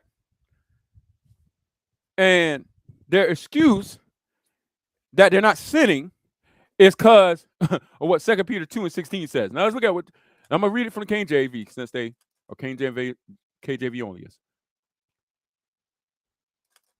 It says this. I'm gonna start at verse 15. Which have forsaken the way and gone astray, fallen in the way of Balaam, the son of Bosor, who loved the wages of unrighteousness, but was rebuked for his iniquity. The dumb ass, speaking with man's voice, forbade the madness of the prophet. And so they say, we didn't sin because the Bible says dumb ass. That's how they pervert the words of God. Let me explain to you guys what that verse just said and show y'all how them trying to use it for what they did is evil. Showing leaven of the scribes and Pharisees, because they teach that as a doctrine. And so that's why their men think it's okay to talk to people like that. All right. And as long as they can find a verse in the Bible that uses the term, doesn't matter how it was used or what it even meant. As long as the words is there, then you're fine. So in the scripture it said that Balaam was rebuked for his evil. The dumb ass, meaning donkey, the dumb donkey, meaning the animal that's dumb and lacks human wisdom and speech. The dumb ass, speaking with a man's voice, forbade the madness of the prophet. So they're saying that this animal that doesn't have a man's voice, neither does it speak human language. All of a sudden, by a miraculous doing of God, God opens the mouth of the donkey to speak with a man's voice to the prophet Balaam, and rebuked him for his iniquity.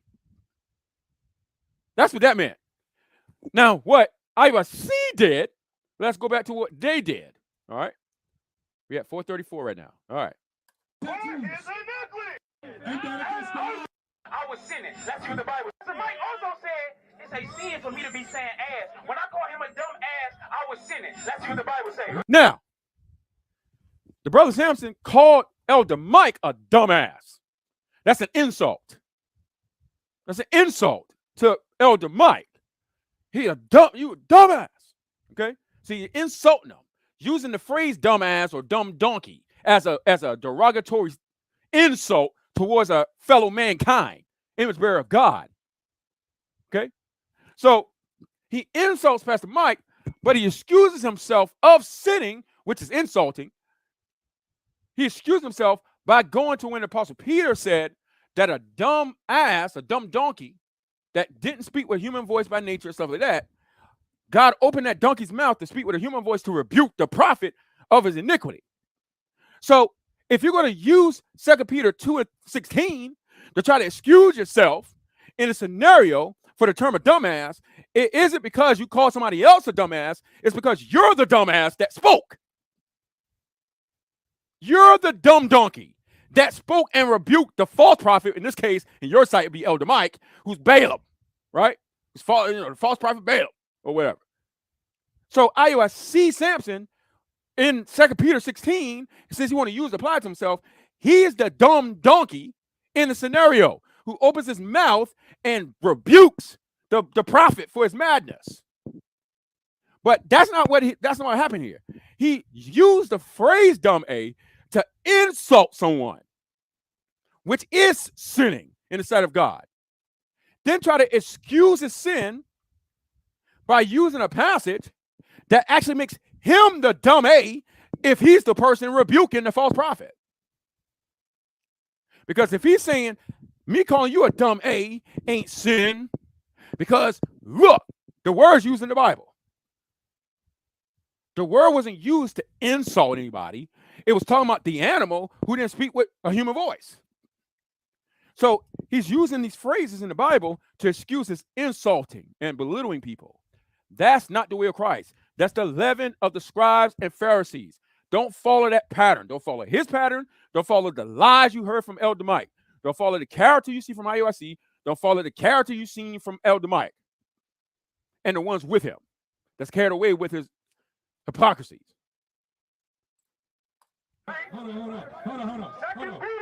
Listen, he got tattoos. Now, listen to this. Because we're already in strife and contention. You're just trying to get the one up. So now, Elder Mike try to point out, because you see a tattoos on somebody. He said, look, he got tattoos. Now, I can tell you right now, them ain't fresh tattoos. Them ain't fresh tattoos. Those are old tattoos that them brothers had already before they woke up to whoever they was, all right? Because they believe that it's evil to mark your body with tattoos. So I know, because of what they believe and practice, they're not at the tattoo parlors. So if I'm talking to IUIC members and I see somebody got tattoos on them, I'm not going, look, you got tattoos. All right? Because a lot of these guys are just newcomers. They might have had tattoos already, but there are a lot of them are newcomers. And tattoos don't disappear when you so-called wake up to who you are. So they're still there. All right. So I would never point at them and go, look, you got tattoos. Even if they're standing in front of me with tattoos on, talking about, hey, the law says don't mark your body with tattoos. I'm not going to look at them and say, you got them. You hypocrite. You hypocrite. You hypocrite. I ain't going to start acting like that because I know better than that. I know they're not at the tattoo parlors because of what they believe. And even if they were at the tattoo parlors, once one of them guys see them at the camp, they're going to rebuke her for it. Believe me, they're going to rebuke that brother for it. They're not going to allow the members to just go to the tattoo parlors. That much I can attest for. So I wouldn't point to him and say, look, just because you got tattoos on you, I don't know when you got them. But because you believe this, that, you're under the law of Moses and that it's wrong to get tattoos, my first assumption is there's something you had before you realize that. But Mike says, you got tattoos. Listen to this exchange. And watch what happens. Give me a non-lawbreaker. I want to talk to a non-lawbreaker. Give the man with the tattoo. I want somebody that don't have tattoos. So he said, I want to speak to somebody who don't got tattoos. Now, these are tattoos the guy had before he realized he was Israelite and realized that tattoos were wrong. Those ain't fresh tattoos. Those are old tattoos prior to his, quotation mark, repentance. But Elder Mike, who can't operate in wisdom right now, all right, because he walked according to the flesh, says he got tattoos. Let me talk to somebody who ain't got tattoos. You're a lawbreaker. Give me a non-lawbreaker. But listen to what happens. The Bible says they will rebuke for their iniquities. Joshua 6, read it again. But was rebuked His body for the dead. He got for tattoos. his iniquity. He got tattoos. Hey, give me somebody who's not a lawbreaker. Give me somebody who's not a lawbreaker. Pastor Mike, the dumb ass speaking. Give me somebody who's not a lawbreaker. What is all his homeboy? The dumb ass speaking. Yeah, The dumb ass speaking. This big bro right here. The dumb ass speaking. The dumb ass speaking. Shame, shame, shame, shame, shame, shame, shame, shame, shame, shame. So IUSC starts their banter. Shame, shame, shame, shame, shame, blah, blah, blah, blah. Elder Mike already carried away, joins in with his own tattoo, tattoo, tattoo, tattoo, tattoo, and then watch what happens.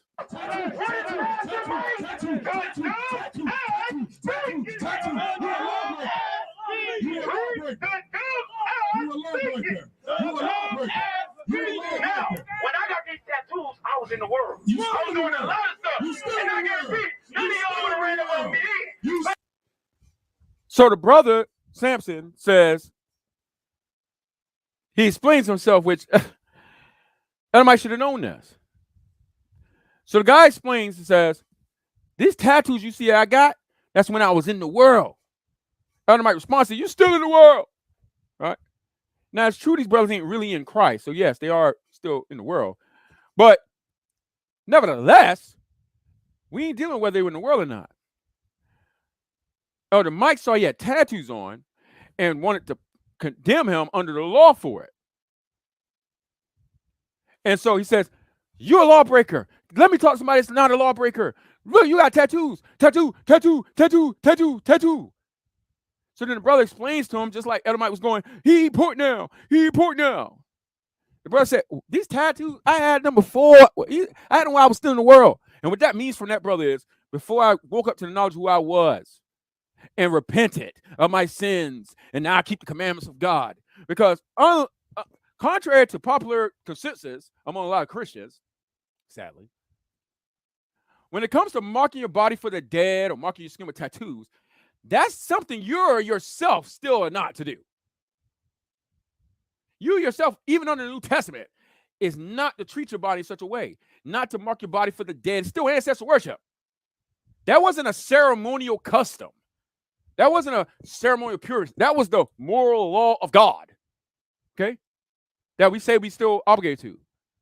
So the fact that Elder Mike is trying to point to the brother and say, you're a lawbreaker. You got tattoos, tattoo.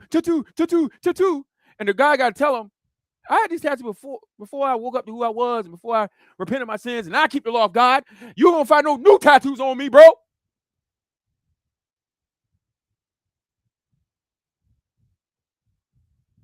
You don't find no new tattoos on me. That shuts up Pastor Mike's argument. But the fact that he would use that when he himself is still subject to the same rule. Because if they stopped all this back and forth banter and yelling back and forth, and the Samson brother asked Elder Mike, can you mark your body for the dead, Elder Mike? Elder Mike would be like,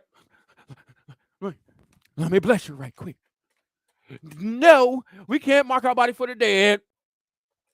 Why not, Elder Mike? Because it's idolatry, which would prove that statute had nothing to do with animal sacrifices. It had nothing to do with ceremonial pureness. It's the moral law of God. And guess what was stamped right next to it? Because God didn't just say, don't mark your body for the dead. He says, neither should you mark your body with tattoos. So, Pastor Mike, can you mark your body for the dead or with any tattoos like God said? We ain't talking about being under Moses. We're talking about being righteous in God's sight. There's a difference.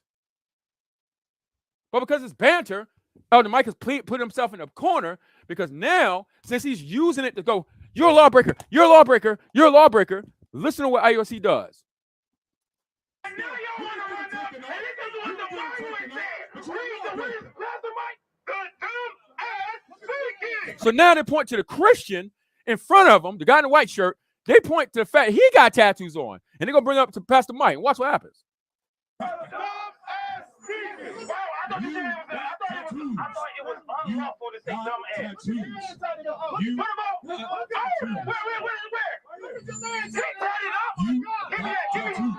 So now IOC finds the Christian person with the tattoos on it. All right, on him, and watch what happens.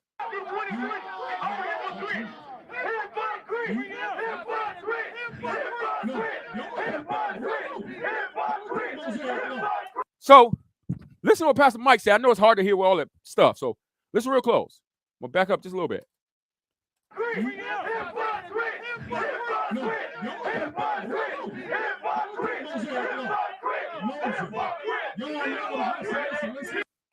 And the guy by him that was pointing at himself and moved his head around. Their response when IUS sees he's got tattoos, hypocrite, which is true actually. Hypocrite. Elder Mike says to IUIC, no, meaning we're not hypocrites. He's not a hypocrite because he got tattoos, because we don't keep Mosaic law. The guy right by Elder Mike pointing to himself, shaking his head, saying, we don't keep Mosaic law. So they picked themselves in a back corner by them going against this ordinance that they themselves are even subject to today. And now that ISC point out and call them hypocrites, they didn't say, we don't keep Mosaic law. When that rule, that's like somebody saying this.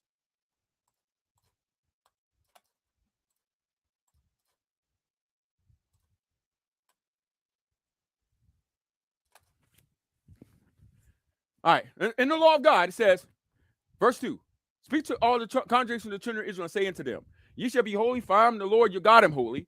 You shall fear every man. Verse 4, that's it. Turn ye not unto idols, nor make yourselves molten gods. I am the Lord your God. That's like somebody saying, we don't keep Mosaic law. You're still subject to this ordinance, even though it's written in the Mosaic law. But you're still subject to that ordinance. And so, but if somebody go, we don't keep Mosaic law. We don't keep, so like if, let's say Vocab or Phil Fox that day decide they want to wear their bastard hats. They want to wear their Black Panther costumes. And so IOC sees them say, hypocrite. And while they got all that on, they say, we don't keep Mosaic law. Your admiration for idols got nothing to do with the Mosaic law, even though it was contained in the Mosaic law to not be idolaters. So the same thing with marking your body for the dead. somebody got dead relatives, then mark their body up in memorial for, and then IOC says, "Hey, you got a tattoo? Are you dead? Cousin right there. Hypocrite. And then the Christian go, we don't keep Mosaic law. They ain't got nothing to do with the law of Moses. So not only do you back yourself in the corner because now your hypocrisies are exposed and God used the hypocrites to do it, how much more does that sting? It's not even your brothers and sisters, the fellow righteous people. They go, hey, brother, let me talk to you right quick, man. You acting crazy. No, the Lord exposed you like he did Jonah. He used the idolaters to cast lots to their idols to expose Jonah through the lot. He used the dumb ass to expose Balaam.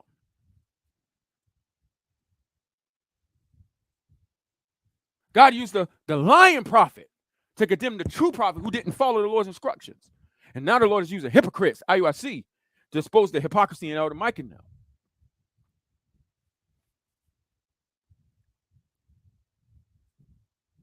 This was much more, as we go through this slowly and listen to the things that have been said, and this was way worse than what a lot of people realize. What took place at this blitz. A lot worse than what people realize. And what you're witnessing is the leaven of the scribes and the Pharisees, hypocrites.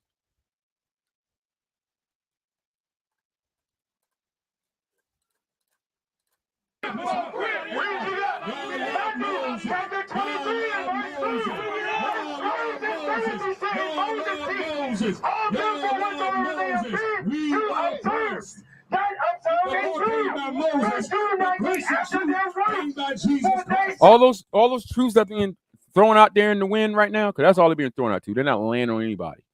All right, they're stuck in the first part of Christ's parable, right? Where a seed is thrown out, ain't even being sown with a good motive, but the word is being thrown out anyway. The seed is thrown out, all right, and immediately the evil one takes it up because they ain't landing in nobody's heart that they're talking to. So it's all to the wayside because of all the foolishness and evil that's going on. They're both walking in the ways of the flesh. Both believe they got the true Christ. None of them listening to him, and none of them acting like him. All right. And it's a shame because we have the church represented on this side and leading all these people in hypocrisy. And not just the people we see, there are other people that's cheering this on in the chat sections while they're watching the live stream. The people who commented afterwards under the video saying, oh, thank the Lord for you doing the work of God. They weren't doing the work of God. These comments expose the naiveness of the people that watches them. This wasn't a work of God.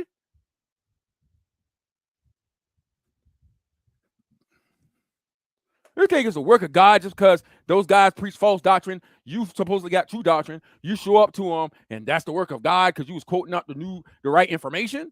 That's the work of God?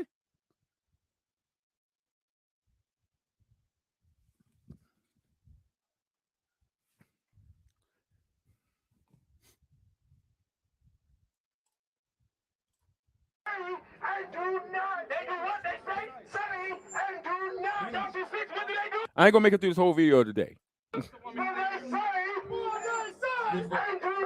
and do not. Joshua 6. I'm out here, everybody out here. So what happens is brothers and sisters, when you're not careful to walk in the ways of Christ, and you get caught up in these rabbit hole discussions and this back and forth strife and contention, and you start answering passages wrong, and and nothing's fruitful is happening, is you say stuff that you shouldn't have said, and when you go back and think about it, you realize you shouldn't have said it, but it's already been said. And even if you mute your video like Elder Mike did, the other people didn't mute their videos. So that's the worst part about this. Like, it wasn't a private conversation. This was a public thing. So, and it spanned across multitudes of networks. So you had hundreds of people viewing on the Christian side. You got thousands of people viewing on the Black Hebrew Israelite side. Everybody hearing what you're saying. It's the same encounter. And even if you get some backlash from people on your side or some kind of like meet some rough a wall or something like that, and you make your video private, it doesn't make it private across the board. And so everybody still going to see what took place, and it's going to remain up on the hypocrites' channels. And it's going to be your sin is going to be used to help deceive other people. And to keep people that is deceived in being in the deception, because they see your un-Christ-like character. And so they are then told that's what all the church is. And you can sit there and talk about, ain't all of us, and blah, blah, blah, blah. But that's what you gave them. You gave them that content. You gave it to them. So even if you private your video, like, that's why, like, it need to be a public, like the first live stream Elder Mike should have done was addressing this situation and apologize for his actions. Not doing a going over their bad doctrines live stream. Should have been apologizing for this crap. Out of sight, out of mind. The video ain't up on his channel no more. So that's the first thing you should have done.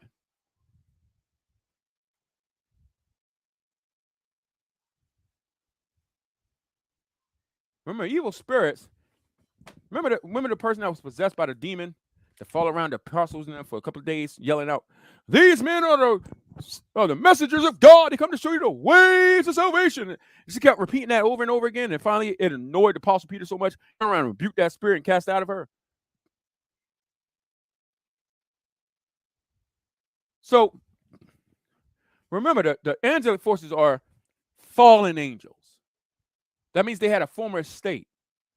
They retain the same outward beauty that they had, and glory that God made them in.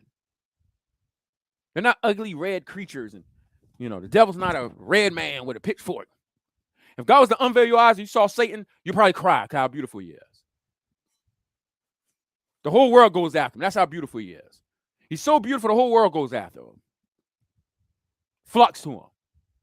You see the playboys, how they get all the girls?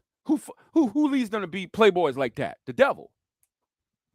You see all the girls that's on the beauty pageant stages, captivating everybody with their figures and their looks and how they flaunt themselves in an immodest manner. Who leads them to do that? The evil one. The whole world goes after him. That's how beautiful he is, outwardly. He knows how to take outward beauty and flaunt it, and it blinds everybody. That's the same thing he did in the garden. He took those two beautiful trees. He took that beautiful tree of knowledge of good and evil. Because the scripture said God caused those two trees to grow in the garden. They were beautiful to sight, and their fruit was good for eating. And he took that beautiful tree, the tree of the knowledge of good and evil, and deceived the woman.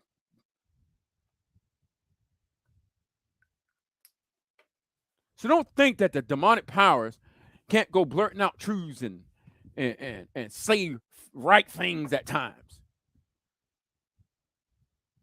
But the thing that makes the difference between children of God and demons is not the belief that there's one God, because even the demons believe that.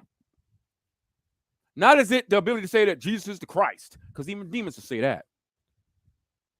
We read our own Bible. Jesus, I know who you are. You're the Son of God. Please, don't come and torment us now, and don't cast us to a faraway place. Send us to the pigs. Demons will say Jesus is the Christ. That's how they worm their way into the churches. But what they can't do, they can't live godly lives. And that's why the apostle says that proves whether you've been born of God or not. For those who have the seed of God in them can't continue to practice lawlessness.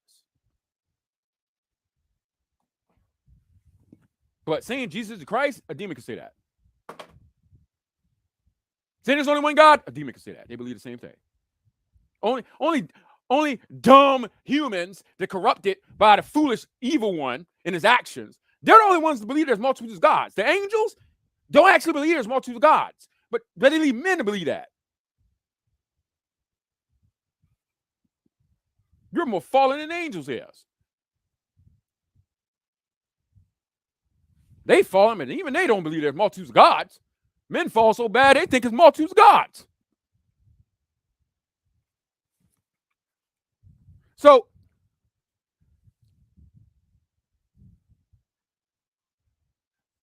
make sure the stream's still going here. For some reason, okay. So, this is that leaven. That's what I want to draw attention to, guys. Beware of the leaven of the Pharisees and Sadducees. Focus on what the leaven is and not where the leaven's coming from. No different in baking. There's different ways to cause something to rise. But when the leaven is inserted, the utensil used to insert the leaven into the bread, no one cares about. All you care about is the leaven itself, because that's what causes the bread to rise. If all the yeast is inside of a needle, the needle's the vessel where the leaven comes from, and you insert it into the bread and squeeze the thing and put it in there, but nobody cares it came out of a needle. All you care is that it's leaven. And it should have this kind of effect. So, if the bread don't rise like it's supposed to, you don't look at the needle so much. You're like, why this leaven ain't working? So you put more leaven in it, not more needles. Put more leaven in it. Or you change up the leaven. So it doesn't matter where the falsehoods come from or the ungodly character comes from. It only matters in the sense of they're the vessels used. But Christ said, beware of the leaven of the Pharisees and Sadducees. The Pharisees and Sadducees are the needles. They're the utensils used, the vessels used to insert men with ungodly character, examples, and bad doctrine. But that bad doctrine and the ungodly character is what's inserted in the minds and hearts of brothers and sisters. And as that continues in them, there's a slow rise of rebellion towards God. Like this bread here. It's a slow rise of rebellion. That's why the apostle said, remove the yeast from among you. Don't you know these sins are like leaven that leaven a whole batch of dough? If you let it sit there, it might take a while, but as long as you keep letting that sin sit there and persist among y'all, it's going to continue to rise, and the people will get corrupt, and the whole community will get corrupt. It'll start off as, well, you know, this sister, you know it, we're just going to give her a little responsibility, you know, it might not start off, when the women started getting put up as bishops and apostles and all this kind of stuff in the churches, it didn't start off that way. It started off with little stuff, little things that shouldn't have been done. And since leaven takes so long to rise for a short span of time, it didn't seem like it was a problem. But over time, it continued to rise. Then all of a sudden, women's rights come into play. Women feel like they can be, you know, God used them the same way as men, and Deborah and all of that. And then all of a sudden, now you start seeing this church allow women pastor. Then that church, all of a sudden, there's a woman apostle rise up somewhere. Now all of a sudden, all these other women become apostles. Then you got these women pastors right here. Then you got multiples of women pastors. It didn't just go one day, there's no women leaders in the churches, and then the next day, women pastors showed up. Like, this was a slow rise over time. And since leaven takes so long to rise the bread in the oven, the only way you're going to see there's some leaven amongst you is if the leaders are steadily watching the yeast. Or watching the bread, meaning watching the community. Having discerning eyes. Say, hey, you see that right there? That's leaven. If we allow that to persist, it might not do that today or tomorrow. It is doing something, because leaven is never stagnant. But the rise is so slow, it don't look like the bread's moving. But eventually, at some point, now the bread is big and fluffy. You're like, whoa. That's how sin is. If you allow it to persist, if you allow this ungodly character to go on, if Christians keep thinking you can blitz IUSC, right now, this is only their second time doing it. But right now, it seems like ain't that big a problem. Now, even though it's their second time doing it, I'm going to show you the drasticness in response. The first time they did it, majority of people was like hand clapping. Yeah, yeah. The second time they did it, now people start getting more scared. I feel like it's gonna be a fight. Tell them to get out of there. This is not well organized. Start seeing a lot of that the second time around. But if Elder Mike and them don't get their act together and they continue this stupid foolishness, it's gonna get worse and worse and worse and lead to other stuff that they don't even foresee coming. But because he loves strife and contention already, he's carried that same, he took that same thing out there in the street. And them brothers, and what is it, two bodyguards? Who's these two big dudes? I don't know them. I never seen them. I've seen a lot of apologists. I ain't never seen these guys. Maybe they're some like local members of his church or something. I don't know. But they're like on both sides. What are they, the bodyguards?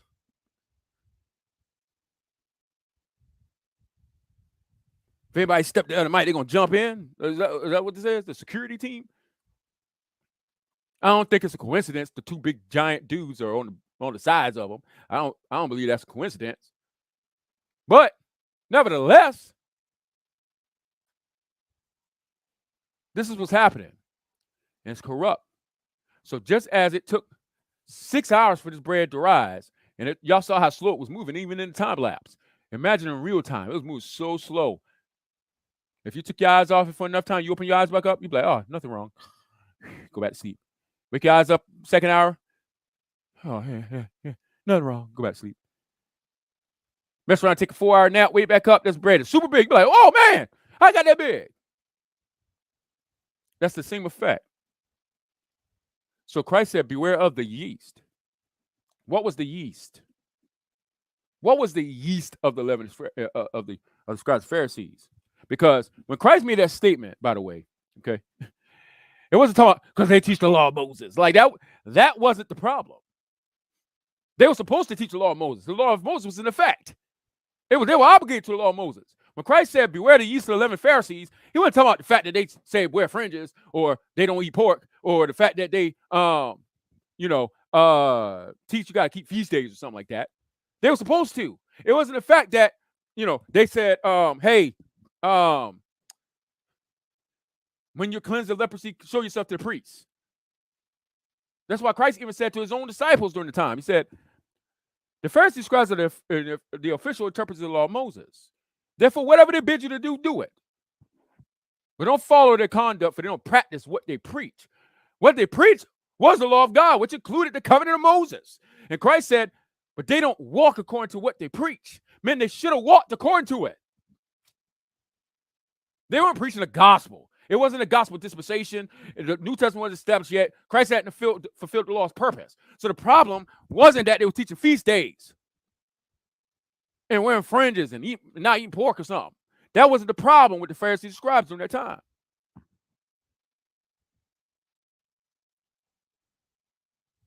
So there is a leaven of corruption now that Christ has fulfilled the personal law. You still have people trying to make people obligated to it. But when Christ was teaching it, it had nothing to do with that. Had nothing to do with that. Because had they been teaching the law and telling people to go to the priest, and show, they would have been doing rightly. Because that was what required. They were the official interpreters of it. That testament was still in force. The people were always obligated to it until Christ fulfilled its purpose. Not one of the smallest details was going to pass from it until its purpose is accomplished. So that wasn't the problem.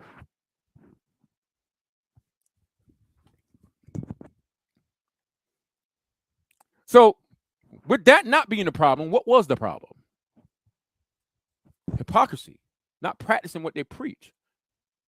Many Christians don't practice what they preach. Some of them don't even preach the right thing to begin with to even do it. But there is a truth, but they reject it. And so they're hypocrites. So hypocrisy, not practicing what you preach, not walking in the doctrine of truth. That's the leaven of the scribes and Pharisees. Making your man-made traditions high above the Lord, you craftily circumvent the commandments of God. That's the leaven of the scribes and Pharisees. Christians do that too. How do we know that? Because even the apostles' writings. He said people in the churches, he said they had high-sounding nonsense. They had cleverly devised schemes of making excuses for sins. That's the leaven of the scribes and Pharisees that Christ warned us of. The leaven that caused you to be hypocritical and not walk according to the truth. That's the leaven of the scribes and Pharisees. That's why the apostle said what he said in 1 Corinthians 5. He said, don't you know these sins are like leaven and like yeast? They corrupt the whole batch of dough. He says, therefore remove the yeast from among you that you may be that fresh batch of dough made without yeast. That's why he said that. Because being hypocrites, not walking according to the word of truth, is the leaven of the scribes and Pharisees. The problem wasn't that they were teaching the law of Moses. They were supposed to, because that was the covenant in force. So when we talk about the leaven of the scribes and Pharisees, don't focus on feast days and pork sandwiches, not eating pork or something like that. Don't focus on that. Yes, there are people today, okay, that tell you obligated to keep feast days and all that kind of stuff. Yeah, there's the people out there. But when Christ said, beware the leaven and yeast of the Pharisees and scribes, that's not what he was talking about, that particular thing. During that time he was talking. Now, we see the apostles in them address those people that was coming among them, all right, and that were teaching the thing, saying that Jesus was Christ, but they were trying to make people subject to the law of Moses and stuff like that. They dealt with that issue. That is a real issue. All right. But when Christ made the statement about beware the leaven of the scribes and Pharisees, he wasn't talking about that. That's why that same understanding goes far beyond the Pharisees and scribes, because the yeast was hypocrisy, bad doctrine, and not walking according to the way of the truth. And the apostles rebuked even the church for that. So that yeast, that leaven that the scribes and Pharisees had, even those religious, because they were the religious teachers. Among the church, the religious teachers have that same thing, as the apostle said when he said, they act religious, but they deny the power that'll make them godly. Avoid people like that. It's a slow rise. It's a slow rise. And you so busy clapping, amen, and every little thing they do, oh, thank the Lord for your good work. You'll find out over time, eventually that thing will swell up to the point you can't deny that it had yeast in it. You'll be like, oh, man, this wasn't a good idea. We shouldn't have done that. But that's after them being corrupted. Who had discerning eyes to look at the bread in the oven before it got fully puffed up to say there's yeast here? And it's rising.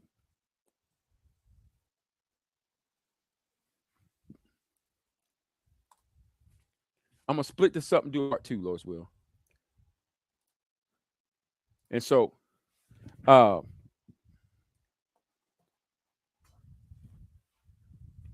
this is real important because Christ warned against hypocrisy. That's why God hates all actors.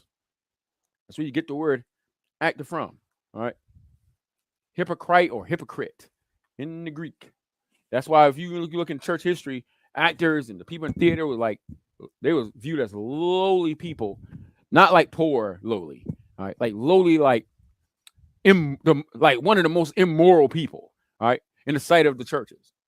All right. Because all they do is carry out things that God hates.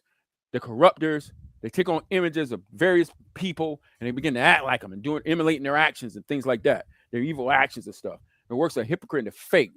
They pretend all their life to get stuck in character. That's how it be.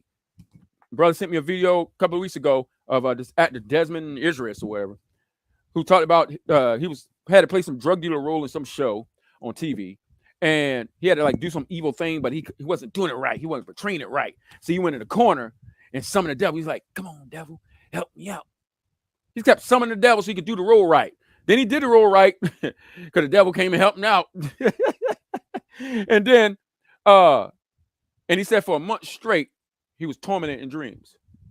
So I felt that energy, man. But he's worrying about money and all that. Yeah, man, people think it's a game, man. A lot of Christians think it's a game. But the apostles understood what was going on. They saw the leaven. And so they wouldn't rise up and corrupt the church. They didn't allow the Christians to have anything to do with the stadiums, games, temples, and the arenas.